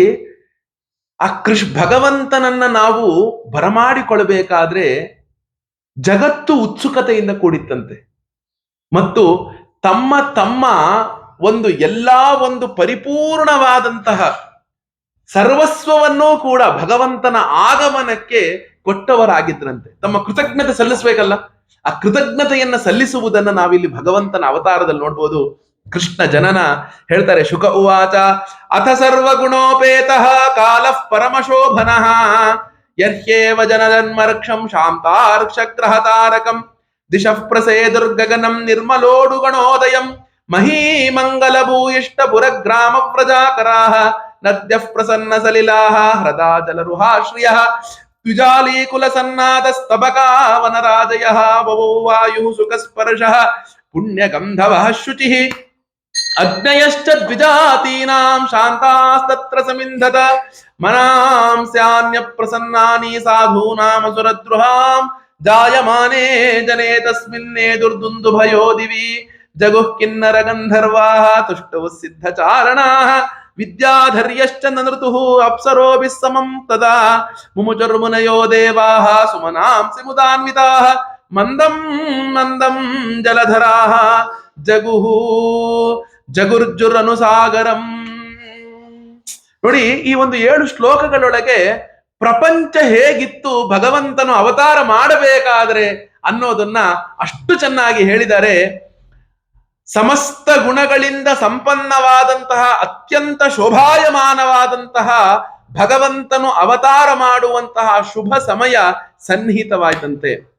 ಅಂದು ಬ್ರಹ್ಮದೇವಾತ್ಮಕವಾದಂತಹ ರೋಹಿಣಿ ನಕ್ಷತ್ರ ಅವತ್ತು ಇತ್ತಂತೆ. ಆಕಾಶದಲ್ಲಿ ಸಮಸ್ತ ಗ್ರಹಗಳು, ನಕ್ಷತ್ರಗಳು, ತಾರೆಗಳು ಎಲ್ಲವೂ ಕೂಡ ಶಾಂತವಾಗಿತ್ತಂತೆ. ಎಲ್ಲ ದಿಕ್ಕುಗಳು ಕೂಡ ಸ್ವಚ್ಛವಾಗಿ ಪ್ರಸನ್ನವಾಗಿತ್ತಂತೆ. ಅಷ್ಟೇ ಅಲ್ಲ, ಆ ನಿರ್ಮಲವಾದಂತಹ ಆಕಾಶದಲ್ಲಿ ಎಲ್ಲ ನಕ್ಷತ್ರಗಳು ಜಗಜಗಿಸ್ತಾ ಇತ್ತಂತೆ. ನೋಡಿ, ಭೂಮಂಡಲದೊಳಗಿದ್ದಂತಹ ದೊಡ್ಡ ದೊಡ್ಡ ಪಟ್ಟಣಗಳಲ್ಲಿ, ಗ್ರಾಮಗಳಲ್ಲಿ, ಗೋಪಾಲಕರ ದೊಡ್ಡಿಗಳಲ್ಲಿಯೂ ಕೂಡ, ಹಸುಗಳ ಗೋಪಾಲಕರಲ್ಲಿ ಎಲ್ಲರಲ್ಲೂ ಕೂಡ ಆ ಶಾಂತತೆ ಅನ್ನುವಂಥದ್ದು ಇತ್ತಂತೆ. ನೋಡಿ, ಆ ನದಿಗಳು ತಿಳಿಯಾದಂತಹ ನೀರಿನಿಂದ ಜುಳು ಜುಳು ಜುಳು ಹರಿತಾ ಇದ್ದುವಂತೆ. ರಾತ್ರಿಯಲ್ಲಿಯೂ ಕೂಡ ನೋಡಿ, ನೈದಲೆ ಕಮಲ ಎಲ್ಲ ರಾತ್ರಿ ಅರಳೋದಿಲ್ಲ.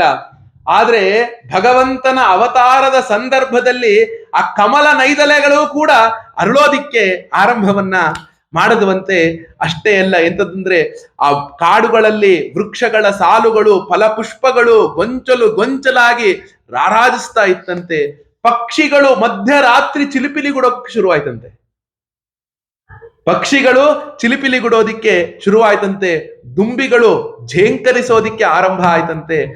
ಆ ಒಂದು ಸಮಯದಲ್ಲಿ ಪರಮ ಪವಿತ್ರ ಹಾಗೂ ಶೀತಲವಾಗಿ ಗಾಳಿ ಬೀಸೋಕ್ಕೆ ಶುರುವಾಯ್ತಂತೆ. ಮಂದವಾಗಿ ಸುಗಂಧಿತ ವಾಯು ಬೀಸೋದಿಕ್ಕೆ ಆರಂಭ ಆಯ್ತಂತೆ. ಎಲ್ಲ ಅಗ್ನಿಹೋತ್ರ ಶಾಲೆಗಳಲ್ಲಿ ಯಜ್ಞೇಶ್ವರನು ತಾನೇ ತಾನಾಗಿ ಧಗ್ ಅಂತ ಹತ್ಕೊಂಡಂತೆ.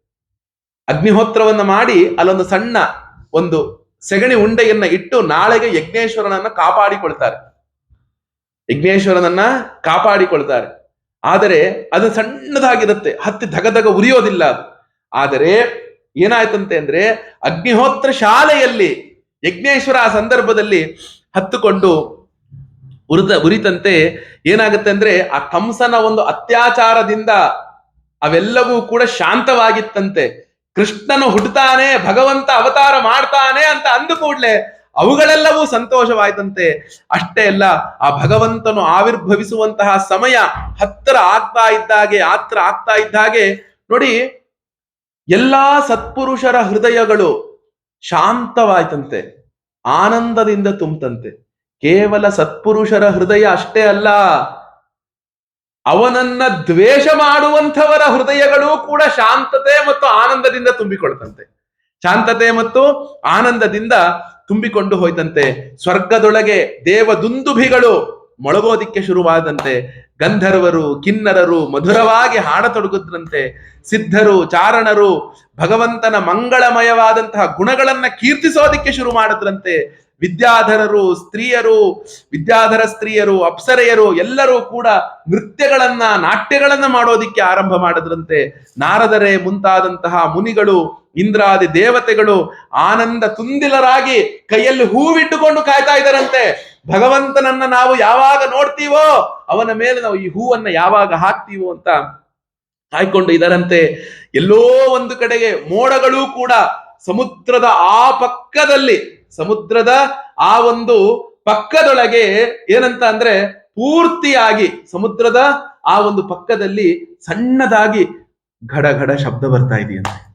ಆ ಮೋಡಗಳು ಕೂಡ ಶಬ್ದವನ್ನ ಮಾಡ್ತಾ ಇದೆಯಂತೆ. ಅಂತಹ ಒಂದು ಸಂದರ್ಭದಲ್ಲಿ ಇಡೀ ಪ್ರಪಂಚ ಸಿದ್ಧವಾಗಿದೆ ಭಗವಂತನನ್ನ ಕರಿಕೊಳ್ಳಕ್ಕೆ. ಈಗ ಯಾರೋ ಒಬ್ರು ದೊಡ್ಡ ಸ್ವಾಮಿಗಳ ಮನೆಗೆ ಬರ್ತಾರೆ, ನಾವು ಎಷ್ಟು ಸಿದ್ಧ ಆಗ್ತೀವಿ? ಪೂರ್ಣ ಕುಂಭ ಹೊರಗಡೆ ಇಟ್ಕೊಳ್ತೇವೆ, ಅವ್ರು ಬರೋ ದಾರಿಗೆ ಒಂಚೂರು ಹೂ ಹಾಕ್ತೇವೆ, ಅವ್ರು ಕುತ್ಕೊಳಕ್ ಆಸನ ರೆಡಿ ಮಾಡ್ತೇವೆ, ಎಲ್ಲ ಮಾಡ್ತೇವೆ. ಪ್ರಪಂಚದಲ್ಲಿರುವಂತಹ ದೊಡ್ಡವರು ಬರ್ತಾರೆ ಅಂದ್ರೆ ಇಷ್ಟು ಸಿದ್ಧತೆ ಮಾಡ್ಕೊಳ್ಬೇಕಾದ್ರೆ ಪ್ರಪಂಚ ಇನ್ನೆಷ್ಟು ಸಿದ್ಧತೆ ಮಾಡ್ಕೊಂಡಿತ್ತು ತನ್ನನ್ನ ಕಾಪಾಡೋದಿಕ್ಕೋಸ್ಕರವೇ ಭಗವಂತ ಅವತಾರ ಮಾಡ್ತಾ ಇದ್ದಾನೆ ಅಂದ್ರೆ.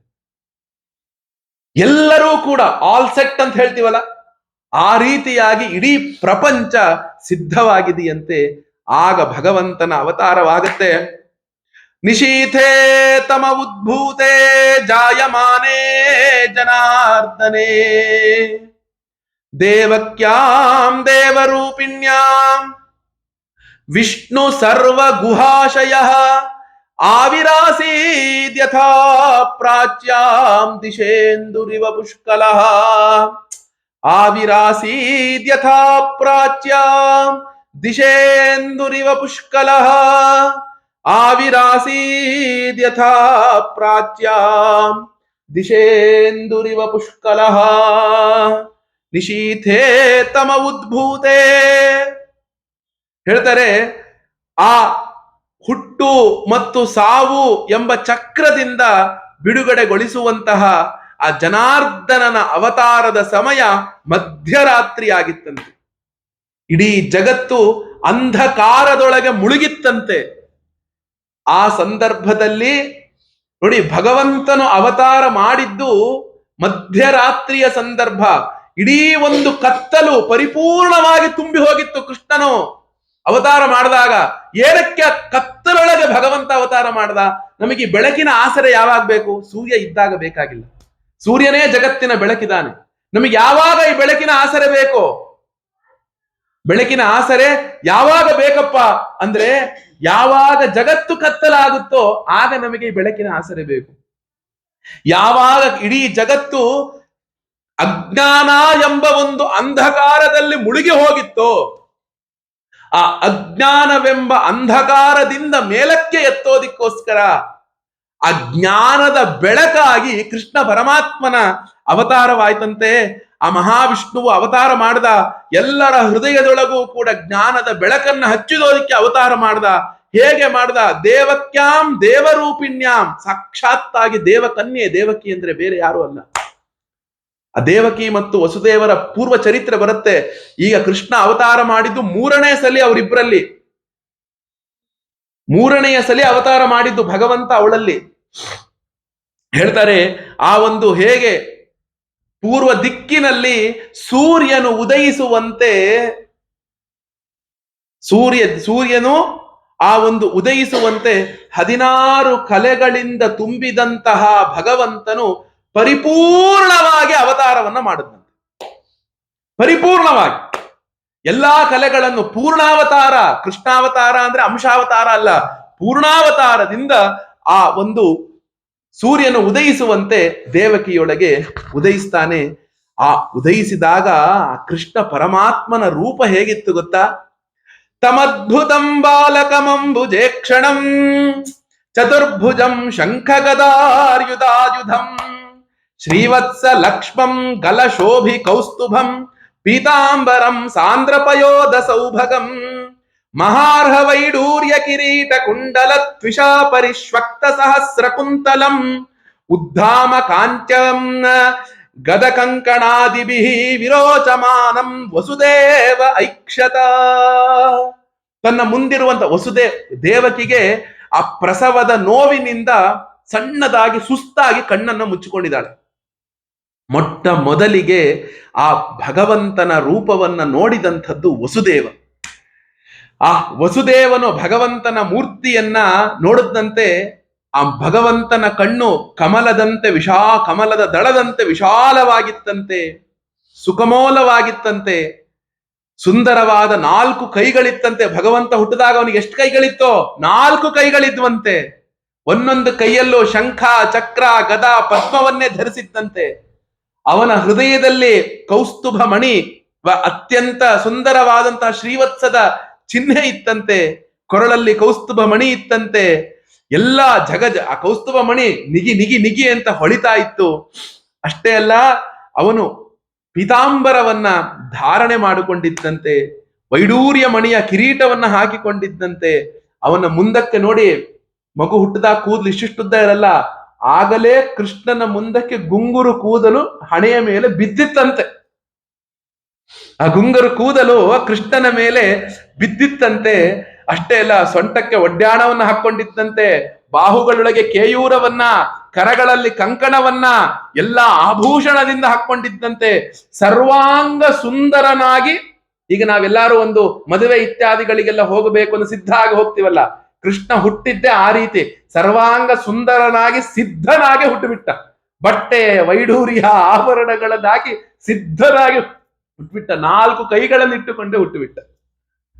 ಅವನು ಹುಟ್ಟಬೇಕಾದ್ರೆ ನಾನು ಭಗವಂತ ಅಂತ ತೋರಿಸಿಕೊಂಡೇ ಹುಟ್ಟುಬಿಟ್ಟ.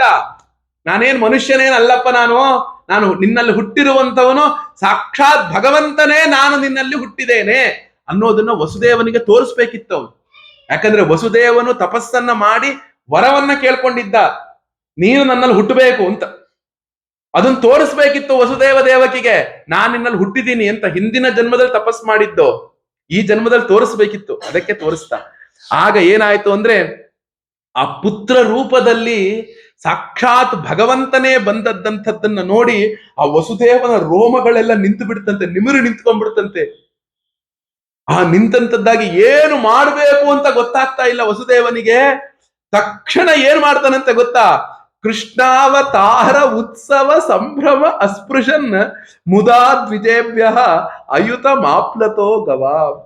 ಆ ವಸುದೇವ ಸಂಕಲ್ಪ ಮಾಡ್ಬಿಟ್ಟ, ಈ ಮಗುವನ್ನ ನೋಡಿ ನನಗೆ ಎಷ್ಟು ಸಂತೋಷ ಆಗ್ತಾ ಇದೆಯಪ್ಪ ಅಂದ್ರೆ, ನಾನು ಹೊರಗಡೆ ಹೋದ ತಕ್ಷಣ ಈ ಸಂತೋಷಕ್ಕೆ 10,000 ಹಸುಗಳನ್ನು ದಾನ ಮಾಡ್ತೀನಿ ಅಂತ.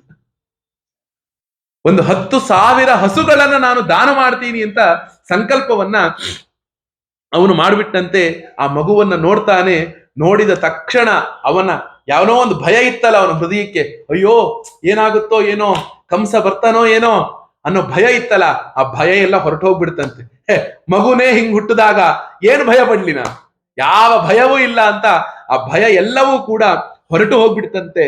ಅಷ್ಟೇ ಹೊರಟು ಹೋಗಿದ್ದಲ್ಲ, ತಕ್ಷಣ ಏನ್ ಮಾಡ್ಬಿಟ್ಟಂತೆ, ಸ್ವರೋಚಿಷ ಭಾರತ ಸೂತಿಕಾಗೃಹಂ ವಿರೋಚಯಂತಂ ಗತಭಿಃ ಪ್ರಭಾವವಿತ್ ಕೃತಧೀಹಿ ಕೃತಾಂಜಲಿ ನತಾಂಗ ಕೃತಧೀಹಿ. ಆ ಮಗು ಹಿಂಗೆ ಕಾಲನ್ನ ಕೈಯನ್ನ ಬಡ್ಕೊಂಡು ನಗತಾ ನಗತಾ ಇದ್ದಾಗ ವಸುದೇವ ಪಾದವನ್ನ ತೆಗೆದುಕೊಂಡು ಅಡ್ಡ ಬಿದ್ದು ತಲೆಯ ಮೇಲೆ ಇಟ್ಕೊಂಡಂತೆ. ತನ್ನ ತಲೆಯ ಮೇಲೆ ಆ ಕೃಷ್ಣನ ಕಾಲನ್ನ ಇಟ್ಟುಕೊಂಡು ಕೈ ಮುಗಿದುಕೊಂಡು ನಿಂತ್ಕೊಂಡಂತೆ. ಹುಟ್ಟಿರೋದು ಅವನ ಮಗ. ಆ ಮಗುವನ್ನ ನೋಡಿ ಆ ವಸುದೇವನಿಗೆ ಎಷ್ಟು ಸಂತೋಷ ಆಗ್ಬಿಡ್ತು ಅಂದ್ರೆ, ಭಗವಂತ ನೀನ್ ನನ್ನ ಕಣ್ಣೆದ್ರಿ ಕಾಣಿಸ್ತಾ ಇದೆಯಲ್ಲ ಅಂತ ಅನ್ನಿಸ್ಬಿಡ್ತು. ಅವನು ಕಾಣಿಸ್ತಾನ, ಅವನು ಅದೃಶ್ಯೋಪಿ ಸ್ವಭಕ್ತಾನಾಂ ದೃಶ್ಯೋ ಭವತಿ. ಖಂಡಿತ ಅವನು ಅದೃಶ್ಯ ಸ್ವರೂಪನೇ. ಆ ರೀತಿ ಕರೆಯುವಂತಹ ಹೃದಯ ನಮ್ಮಲ್ಲಿದ್ರೆ ಅವನು ಖಂಡಿತ ದೃಶ್ಯನಾಗ್ತಾನಂತೆ. ಆದ್ರೆ ಹೃದಯ ನಮ್ಮಲ್ಲಿ ಇಲ್ವೇ? ಏನ್ ಮಾಡೋಣ? ಅವನನ್ನ ಅಷ್ಟು ಪ್ರೀತಿಯಿಂದ ಕರೆಯುವಂಥದ್ದಿಲ್ವೇ ನಮ್ಮಲ್ಲಿ? ಆಗ ಏನ್ ಮಾಡ್ತಾನೆ ವಸುದೇವನು, ಸ್ತೋತ್ರವನ್ನ ಮಾಡ್ತಾನೆ, ಆ ಭಗವಂತನ ಸ್ತೋತ್ರವನ್ನ ಮಾಡ್ತಾನೆ. ಆ ನೋಡಿದ ತಕ್ಷಣವೇ ಆ ಭಗವಂತನ ನೋಡಿ ಆನಂದದಿಂದ ಆ ವಸುದೇವನ ಸ್ತೋತ್ರ ಮಾಡ್ತಾನೆ. ಆ ಸ್ತೋತ್ರ ಮುಗಿದ ತಕ್ಷಣ ಏನಾಗುತ್ತೆ ಅಂದ್ರೆ, ದೇವಕಿ ಸಣ್ಣದಾಗಿ ಕಣ್ಣು ಬಿಡ್ತಾಳೆ. ಅಥೈನಂ ಆತ್ಮಜಂ ವೀಕ್ಷ್ಯ ಮಹಾಪುರುಷ ಲಕ್ಷಣಂ ದೇವಕಿ ತಮುಪಾಧಾವತ್ ಕಂಸಾದ್ ಭೀತಾ ಶುಚಿಸ್ಮಿತ. ಆ ದೇವಕಿಯು ತನ್ನ ಮಗನನ್ನ ನೋಡಿ, ಸಾಕ್ಷಾತ್ ಪುರುಷೋತ್ತಮನಾದಂತಹ ಭಗವಂತನೋ ಎಲ್ಲಾ ಲಕ್ಷಣಗಳನ್ನ ಕೂಡಿ ನಿಜವಾಗಲೂ ಕೂಡ ಅವನ ಅವತಾರ ಮಾಡಿದಾನೆ ಅಂತ ಅಂದುಕೊಂಡು ಅವಳು ಆ ಮಗುವನ್ನ ನೋಡಿದ ತಕ್ಷಣವೇ ದೇವಕಿಗೂ ಕೂಡ ಸಂತೋಷ ಆಗ್ಬಿಡ್ತಂತೆ, ಧೈರ್ಯ ಬಂದ್ಬಿಡ್ತ. ಇವನು ರಕ್ಷಣೆ ಮಾಡ್ಕೊಳ್ತಾನೆ, ನಾವೇನು ಯೋಚನೆ ಮಾಡ್ಬೇಕಾಗಿಲ್ಲ. ಏನೋ ಹೆಂಗಪ್ಪ ಇವಳನ್ನ ಕಾಪಾಡೋದು ಕಂಸನಿಂದ ಯೋಚನೆ ಮಾಡ್ಬೇಕಾಗಿಲ್ಲ. ಹುಟ್ಟಿರೋನು ಸಾಕ್ಷಾತ್ ಪುರುಷೋತ್ತಮನು, ಅವನನ್ನ ಅವನು ರಕ್ಷಣೆ ಮಾಡ್ಕೊಳ್ತಾನೆ ಅಂದುಕೊಂಡು ದೇವಕಿಯು ಸ್ತೋತ್ರವನ್ನ ಮಾಡ್ತಾಳೆ.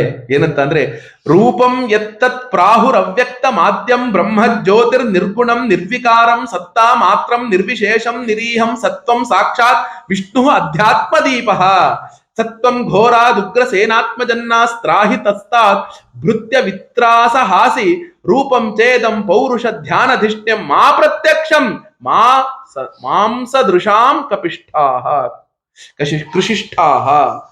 ಅಪ್ಪ ಪ್ರಭು, ನಿನ್ನ ದಿವ್ಯ ರೂಪವನ್ನ ವೇದಗಳು ಯೋಗಿಗಳು ಅವ್ಯಕ್ತ ಅಂತ, ಆದಿ ಕಾರಣವಂತ, ಬ್ರಹ್ಮ ವಸ್ತು ಅಂತ, ಜ್ಯೋತಿ ಸ್ವರೂಪ ಅಂತ ಎಲ್ಲರೂ ಕೂಡ ನಿರ್ವಿಶೇಷ ನಿಷ್ಕ್ರಿಯ ಕೇವಲ ಅಂತ ಹೊಗಳ್ತಾ ಇದ್ದಾರಪ್ಪ. ನೀನು ನಿಜವಾಗಲೂ ಕೂಡ ಸಾಕ್ಷಾತ್ತಾಗಿ ಮಹಾವಿಷ್ಣುವೇ ಆಗಿದೆಯಾ. ಆ ಬ್ರಹ್ಮಾದಿ ದೇವತೆಗಳು ಎಲ್ಲರೂ ಕೂಡ ನಿನ್ನನ್ನ ಸ್ತೋತ್ರ ಮಾಡ್ತಾ ಇದ್ದಾರಪ್ಪ. ಅಂತಹ ಭಗವಂತನ ಸ್ವರೂಪವಾಗಿದೆಯಾ ನೀನು ಅಂತ ಅನೇಕ ಸ್ತೋತ್ರಗಳನ್ನು ಮಾಡ್ತಾರೆ. ನೋಡಪ್ಪ, ನನಗೆ ಒಂದೇ ಒಂದು ಆಸೆ ಇದೆ. ಏನು ಅಂದ್ರೆ, ನೀನು ಖಂಡಿತವಾಗಲೂ ಕೂಡ ಭಕ್ತರ ಭಯವನ್ನ ನೀನು ಕಳೆಯುವಂಥವನಾಗಿದೆಯಾ. ನಾವು ಈ ದುಷ್ಟನಾದಂತಹ ಈ ಕಂಸನಿಂದ ಭಯಗೊಂಡಿದ್ದೀವಪ್ಪ, ನಮ್ಮನ್ನ ನೀನು ರಕ್ಷಿಸುವವನಾಗು. ನೀನು ಈ ರೀತಿಯಾಗಿ 4 ಕೈಗಳಿಂದ ಕೂಡಿ ಕಿರೀಟ, ಶ್ರೀವತ್ಸ, ಚಿಹ್ನೆ, ಕೌಸ್ತುಭ ಮಣಿ ಹೀಗೆಲ್ಲ ಇಟ್ಟುಕೊಂಡಿದ್ರೆ ನಿನ್ನನ್ನು ನಾನು ಹೆಂಗೆ ಮುದ್ದಿಸ್ಬೇಕು ಅಂತ ನನಗೆ ಗೊತ್ತಾಗ್ತಾ ಇಲ್ಲ. ಯಾಕಂದ್ರೆ ನೀನು ಭಗವಂತನೇ ಇರಬಹುದು, ಈಗ ನೀನು ನನ್ನ ಮಗ. ನನ್ನ ಮಗನಾಗಿ ನಿನ್ನನ್ನ ಪ್ರೀತಿಯಿಂದ ಮುದ್ದಿಸ್ಬೇಕು ಅಂದ್ರೆ ನೀನ್ ಈ ರೀತಿಯಾಗಿದ್ರೆ ಹೆಂಗ ಮುತ್ಸೋಣ ನಾನು? ಆದ್ರಿಂದ ನೀನ್ ಏನ್ ಮಾಡು ಅಂದ್ರೆ ಪ್ರಾಕೃತ ಶಿಶು, ಮಾಮೂಲಿಯಾಗಿ 2 ಕೈ ಇರುವಂತ ಸಾಮಾನ್ಯ ಮಗು ಆಗು ಮೊದಲು, ಆಮೇಲೆ ನಿನ್ನನ್ನು ನಾನು ಮುದ್ದಿಸ್ತೀನಿ. ಈ ರೀತಿ 4 ಕೈಗಳೆಲ್ಲ ಇದ್ರೆ ಆಗೋದಿಲ್ಲ. ನೀನು ಏನೋ ನಿನ್ನ ಈ 4 ಕೈಗಳನ್ನ ಮನುಷ್ಯರ ಮುಂದೆ ಪ್ರಕಟಿಸಬೇಡಪ್ಪ ಅಂತ ಹೇಳಿ ಅವನು ಹೇಳಿದ ತಕ್ಷಣವೇ ಭಗವಂತ ಮಾತನಾಡ್ಬಿಡ್ತಾನೆ. ಮಗು ಮಾತಾಡ್ಬಿಡತ್ತೆ. ಏನಂತ ಹೇಳುತ್ತೆ ನೋಡಪ್ಪ, ಸ್ವಯಂಭುವ ಅನ್ನುವಂತಹ ಮನ್ವಂತರದಲ್ಲಿ ನೀವುಗಳಿಬ್ಬರೂ ಕೂಡ ಪ್ರಶ್ನಿ ಅಂತ ನಿನ್ನ ಹೆಸರಿತ್ತಮ್ಮ ದೇವಕಿ, ಸುತಪ ಅಂತ ವಸುದೇವನ ಹೆಸರಿತ್ತು. ನೀವಿಬ್ಬರೂ ಕೂಡ ಏನ್ ಮಾಡಿದ್ರಿ ಅಂದ್ರೆ ತಪಸ್ಸನ್ನ ಮಾಡೋದಿಕ್ಕೆ ಶುರು ಮಾಡಿದ್ರಿ. ಮಳೆ, ಗಾಳಿ, ಬಿಸಿಲು, ಚಳಿ, ಶಕೆ ಇವ್ಯಾವುದನ್ನು ಕೂಡ ಲೆಕ್ಕಿಸದೆ 12,000 ವರ್ಷಗಳ ಕಾಲ ತಪಸ್ಸನ್ನ ಮಾಡಿದ್ರಂತವ್ರಿಬ್ರು. ಯಾರ್ಯಾರು? ಪ್ರಶ್ನಿ ಮತ್ತು ಸುತಪ ಇಬ್ರು ಕೂಡ. ಆ ನಿಮ್ಮ ತಪಸ್ಸಿಗೆ ನಾನು ಮೆಚ್ಚಿದವನಾಗಿ ನಿಮ್ಮ ಮುಂದೆ ನಾನು ಪ್ರತ್ಯಕ್ಷನಾದೆ. ನಿಮಗೆ ಏನು ಬೇಕು ಅಂತ ಕೇಳಿದಾಗ ನೀವಿಬ್ಬರೂ ಕೂಡ ಮೋಕ್ಷವನ್ನ ಕೇಳಲೇ ಇಲ್ಲ. ಏನಂತ ಕೇಳ್ಬಿಟ್ರಿ ಗೊತ್ತಾ? ಗತೇಮಯ ಯುವಾಂ ಲಬ್ಧ್ವಾ ವರಂ ಮತ್ಸದೃಶಂ ಸುತಂ, ನಿನ್ನಂತಹ ಮಗ ನಮಗೆ ಸಿಗಲಿ ಅಂತ ನೀವು ಪ್ರಾರ್ಥನೆ ಮಾಡ್ಬಿಟ್ರಿ. ನಿನ್ನಂತಹ ಮಗ ಸಿಗಲಿ ಅಂತ ನೀವು ಪ್ರಾರ್ಥನೆ ಮಾಡ್ಬಿಟ್ರಿ. ಆಗ ನಾನು ಅಸ್ತು ಆಗ್ಲಿ ಅಂತ ವರವನ್ನು ಕೊಟ್ಬಿಟ್ಟೆ. ಜಗತ್ತಲ್ಲಿ ನನ್ನಂಥವ್ ನಾನು ಒಬ್ಬನೇ ಇರೋದು, ನನ್ನಂತಹ ಮಗ ಇನ್ನೊಬ್ಬನೆಲ್ಲಿಂದ ತರೋಣ ನಾನು? ಅಯ್ಯಯ್ಯೋ, ನನ್ನಂತಹ ಮಗ ಆಗ್ಲಿ, ನಿನ್ನಂತಹ ಮಗ ಬೇಕು ಅಂದಾಗ ನಾನು ಅಸ್ತು ಅಂದ್ಬಿಟ್ನಲ್ಲ. ಆಗ ಏನಾಯ್ತು ಅಂದ್ರೆ ನಿಮ್ಮ ವರವನ್ನ ನಾನು ಪೂರ್ಣಗೊಳಿಸ್ತೇ ಹೋಗ್ಬಿಟ್ಟೆ. ನಿಮ್ಮ ವರವನ್ನ ನಾನು ಏನ್ ಮಾಡ್ಬಿಟ್ಟೆ? ಪೂರ್ಣಗೊಳಿಸ್ತೇ ಹೋಗ್ಬಿಟ್ಟೆ. ನನ್ನಂಥವನು ಬೇರೆ ಯಾರೂ ಇಲ್ಲ, ಆದ್ರೂ ನಿನಗೆ ಕೊಡ್ತೀನಿ ಅಂತ ಹೇಳ್ಬಿಟ್ಟೆ. ಅದನ್ನ ನಾನು ಏನ್ ಮಾಡಿದೆ ಅಂದ್ರೆ, ಆ ರೀತಿ ಯಾವಾಗ ನಾವು ಮಾತು ಕೊಟ್ಟು ತಪ್ಪುಕೊಂಡ್ವಿ ಅಂದ್ರೆ ಅದಕ್ಕೆ 3 ಪಟ್ಟು ವಸ್ತುವನ್ನ ಅವನಿಗೆ ಕೊಟ್ಟು ಅದಕ್ಕೆ ಪ್ರಾಯಶ್ಚಿತ್ತ ಮಾಡ್ಕೋಬೇಕು ಅಂತಿದೆಯಂತೆ ಶಾಸ್ತ್ರದಲ್ಲಿ ಏನಿದೆ? ನಾನು ಹಿಂಗೊಂದು ಮಾತು ಕೊಟ್ಬಿಡ್ತೀನಿ, ನಾನು ಬಾರಪ್ಪ ಕೊಡ್ತೀನಿ ಅಂತ, ಆದ್ರೆ ನನ್ನ ಕೈಲಿ ಕೊಡಕ್ ಆಗೋದಿಲ್ಲ. ಅಯ್ಯೋ ತಪ್ಪು ಮಾತು ಕೊಟ್ಬಿಟ್ಟೆ, ಅಯ್ಯೋ ಮಾತು ಕೊಟ್ಟು ಸುಳ್ಳಾಗ್ಬಿಡ್ತಲ್ಲ ಅಂದ್ರೆ ನೀನ್ ಏನು ಮಾತು ಕೊಟ್ಟಿರ್ತೀಯ ಅದಕ್ಕೆ 3 ಪಟ್ಟು ಕೊಡ್ಬೇಕಂತ. ಅದಕ್ಕೋಸ್ಕರ ಏನ್ ಮಾಡಿದೆ ಅಂದ್ರೆ ಆ ಸಂದರ್ಭದಲ್ಲಿ ನಾನು ಮತ್ತೆ ನಿನ್ನಲ್ಲಿ ಮೊದಲನೇ ಮಗನಾಗಿ ಹುಟ್ಟಿದಾಗ ನಾನು ತೀರ್ಮಾನ ಮಾಡಿದೆ, ನನ್ನ ಮಾತನ್ನ ಸುಧಾರಿಸ್ಕೊಳ್ಳೋಕೆ ನಿಮ್ಮಿಬ್ರಲ್ಲೇ ನಾನು 3 ಸಲ ಹುಟ್ಟುತ್ತೀನಿ. ಆ ಜನ್ಮದಲ್ಲಿ ನಾನು ಪ್ರಶ್ನಿಗರ್ಭ ಅಂತ ಒಂದು ಮಗುವಾಗಿ ಹುಟ್ಟದೆ. ನಾನು ಒಂದು ಮಗುವಾಗ ಆಗ ನಾನು ಪ್ರಶ್ನಿಗರ್ಭ ಅಂತ ಪ್ರಸಿದ್ಧನಾದ. 2ನೇ ಅವತಾರದಲ್ಲಿ ನೀವುಗಳೇ ನನಗೆ ಕಶ್ಯಪ ಮತ್ತು ಅದಿತಿಯರಾದ್ರಿ. ಆಗ ನಾನು ನಿಮ್ಮಲ್ಲಿ ಮತ್ತೆ ಹುಟ್ಟದೆ. ಆಗ ನನ್ನನ್ನ ಉಪೇಂದ್ರ ಅಂತ ಕರೆದ್ರು. ನಾನು ಬಹಳ ಕುಳ್ಳುಗಿದ್ದೆ, ಅದಕ್ಕೆ ಎಲ್ಲರೂ ವಾಮನ ವಾಮನ ಅಂತ ಕರೀತಿದ್ರು. ಅದು ನೀವಿಬ್ಬರೇ ಆಗಿದ್ದೀರಾ. ಈಗ ನಾನು ನನ್ನ ಮಾತನ್ನ ಪೂರ್ಣಗೊಳಿಸೋದಿಕ್ಕೋಸ್ಕರ ಆ ಒಂದು ಸುತಪ ಮತ್ತು ಪ್ರಶ್ನಿ ನೀವುಗಳೇ ದೇವಕಿ ವಸುದೇವರಾಗಿ ಹುಟ್ಟಿದಂಥವರಾಗಿದ್ದೀರಾ.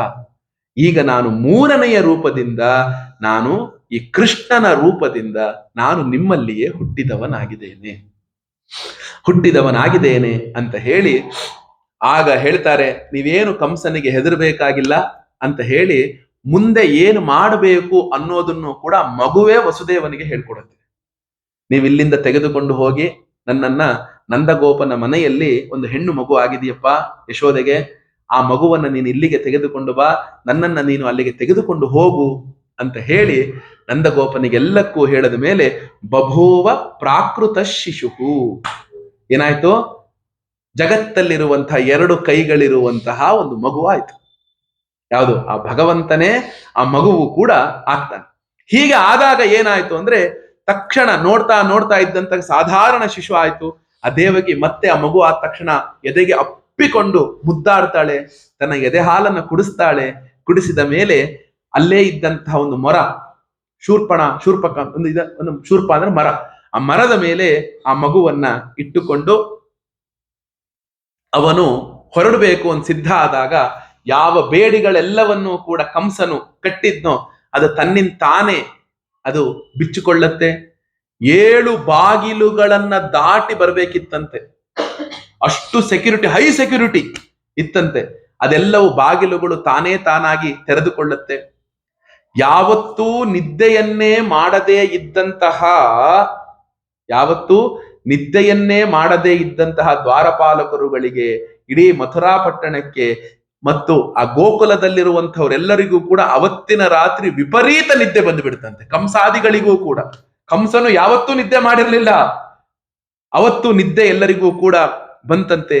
ಬಂದಾಗ ಆ ಬಾಲ ಮುಕುಂದನನ್ನ ಎತ್ತುಕೊಂಡು ಅವನು ಹೊರಟಾಗ ಮಳೆ ಸುರಿಯೋದಿಕ್ಕೆ ಶುರುವಾಯ್ತಂತೆ.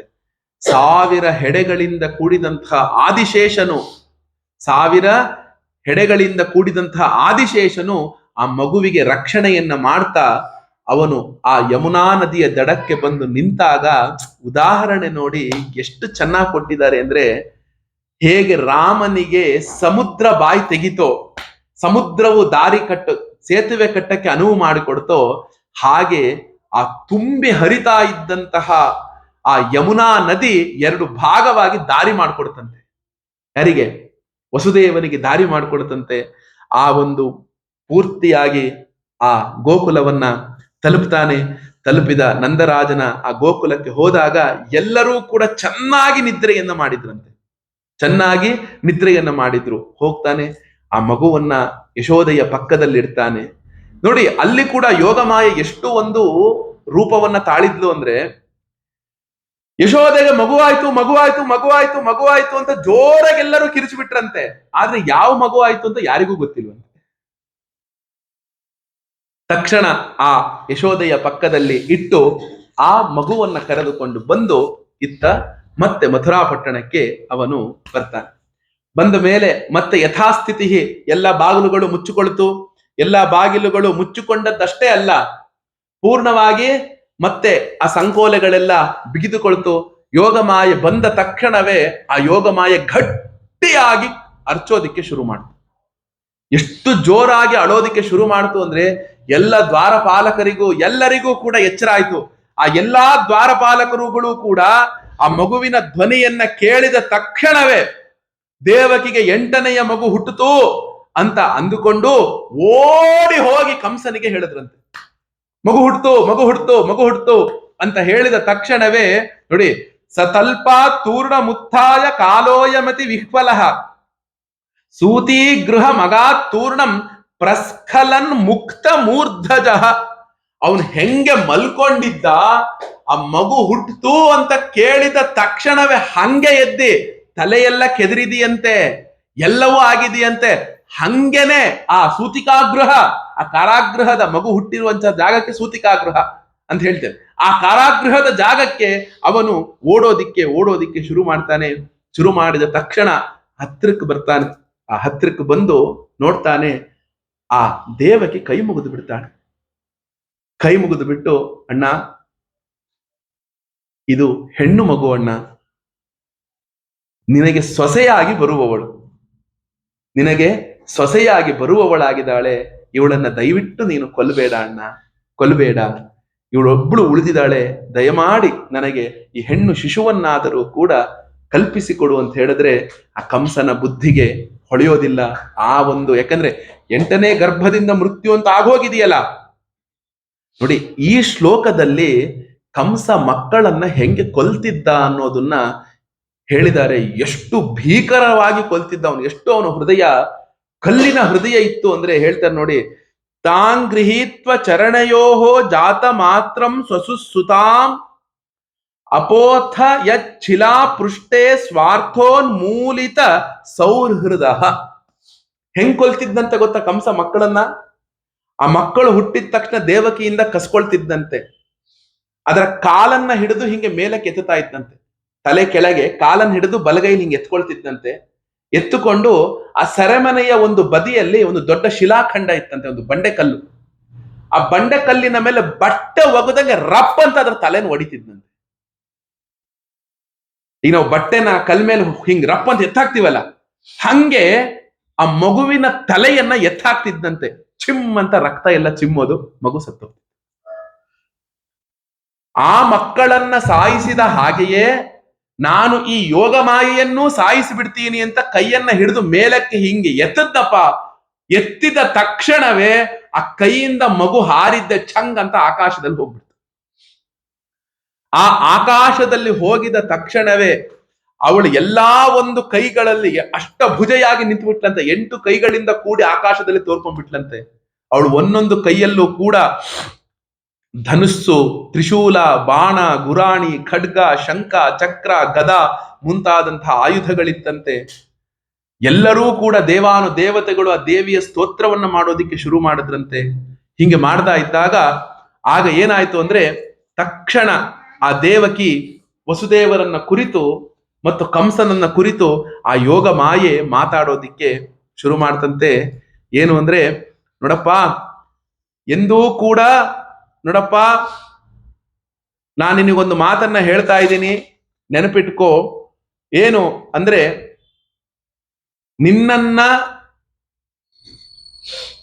ನಿನ್ನ ಪ್ರಾಣಹಾರಕನಾದಂಥವನು ಆಗಲೇ ಹುಟ್ಟಿದವನು ಆಗಿದ್ದಾನೆ. ನಿನ್ನ ಪ್ರಾಣವನ್ನ ಕಳೆಯುವಂಥವನು ಆಗಲೇ ಕಿಮ್ಮಯ ಹತಯ ಮಂದ ಜಾತಃ ಖಲು ತವಾಂತಕೃತ ಯತ್ರ ಕ್ವವಾವ ಪೂರ್ವಶತ್ರು ಮಾಹಿಂಸೀಹಿ ಕೃಪಣಾನ್ ಪೃಥಾಹ. ಎಲ್ಲೋ ಮೂರ್ಖ, ನನ್ನನ್ನ ಕೊಲ್ಲುವುದರಿಂದ ನಿಂಗೇನೋ ಸಿಗತ್ತೆ. ನಿನ್ನ ಶತ್ರು ಆಗಲೇ ಜನ್ಮವನ್ನ ತಾಳಿದಾನೆ, ಹುಟ್ಟಿ ಬೆಳಿತಾ ಇದ್ದಾನೆ. ವ್ಯರ್ಥವಾಗಿ ನೀನು ಬಾಕಿ ಮಕ್ಕಳನ್ನ ಕೊಲ್ಲಬೇಡ ಅಂತ ಹೇಳಿ ಆ ಯೋಗ ಮಾಯೆ ಹೊರಟು ಹೋಗ್ಬಿಡತ್ತೆ. ಹೀಗೆ ಹೊರಟು ಹೋದಾಗ ಆ ಕಂಸನಿಗೆ ಬಹಳ ದುಃಖ ಆಗತ್ತೆ.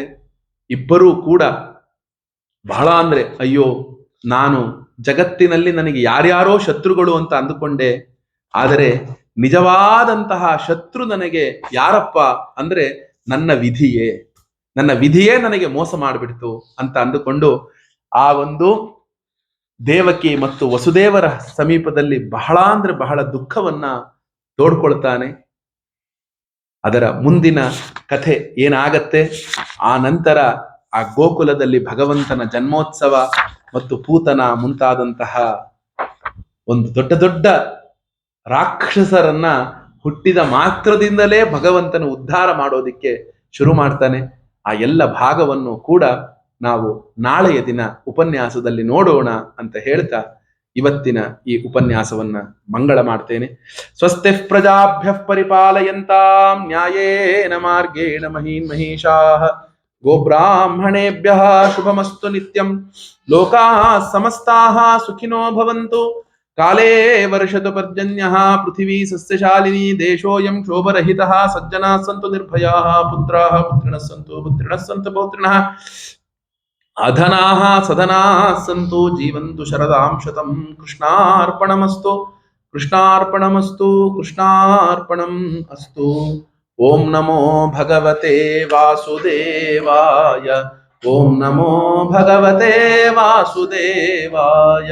ಓಂ ನಮೋ ಭಗವತೆ ವಾಸುದೇವಾಯ. ಓಂ ನಮೋ ಭಗವತೆ ವಾಸುದೇವಾಯ. ಓಂ ನಮೋ ಭಗವತೆ ವಾಸುದೇವಾಯ. ಓಂ ನಮೋ ಭಗವತೆ ವಾಸುದೇವಾಯ. ಶ್ರೀಕೃಷ್ಣ ಗೋವಿಂದ ಹರೇ ಮುರಾರೇ. ಹೇ ನಾಥ ನಾರಾಯಣ ವಾಸುದೇವ. ಶ್ರೀಕೃಷ್ಣ ಗೋವಿಂದ ಹರೇ ಮುರಾರೇ. ಹೇ ನಾಥ ನಾರಾಯಣ ವಾಸುದೇವ. ಶ್ರೀಕೃಷ್ಣ ಗೋವಿಂದ ಹರೇ ಮುರಾರೇ. ಹೇ ನಾಥ ನಾರಾಯಣ ವಾಸುದೇವ. ಕೃಷ್ಣಾರ್ಪಣ.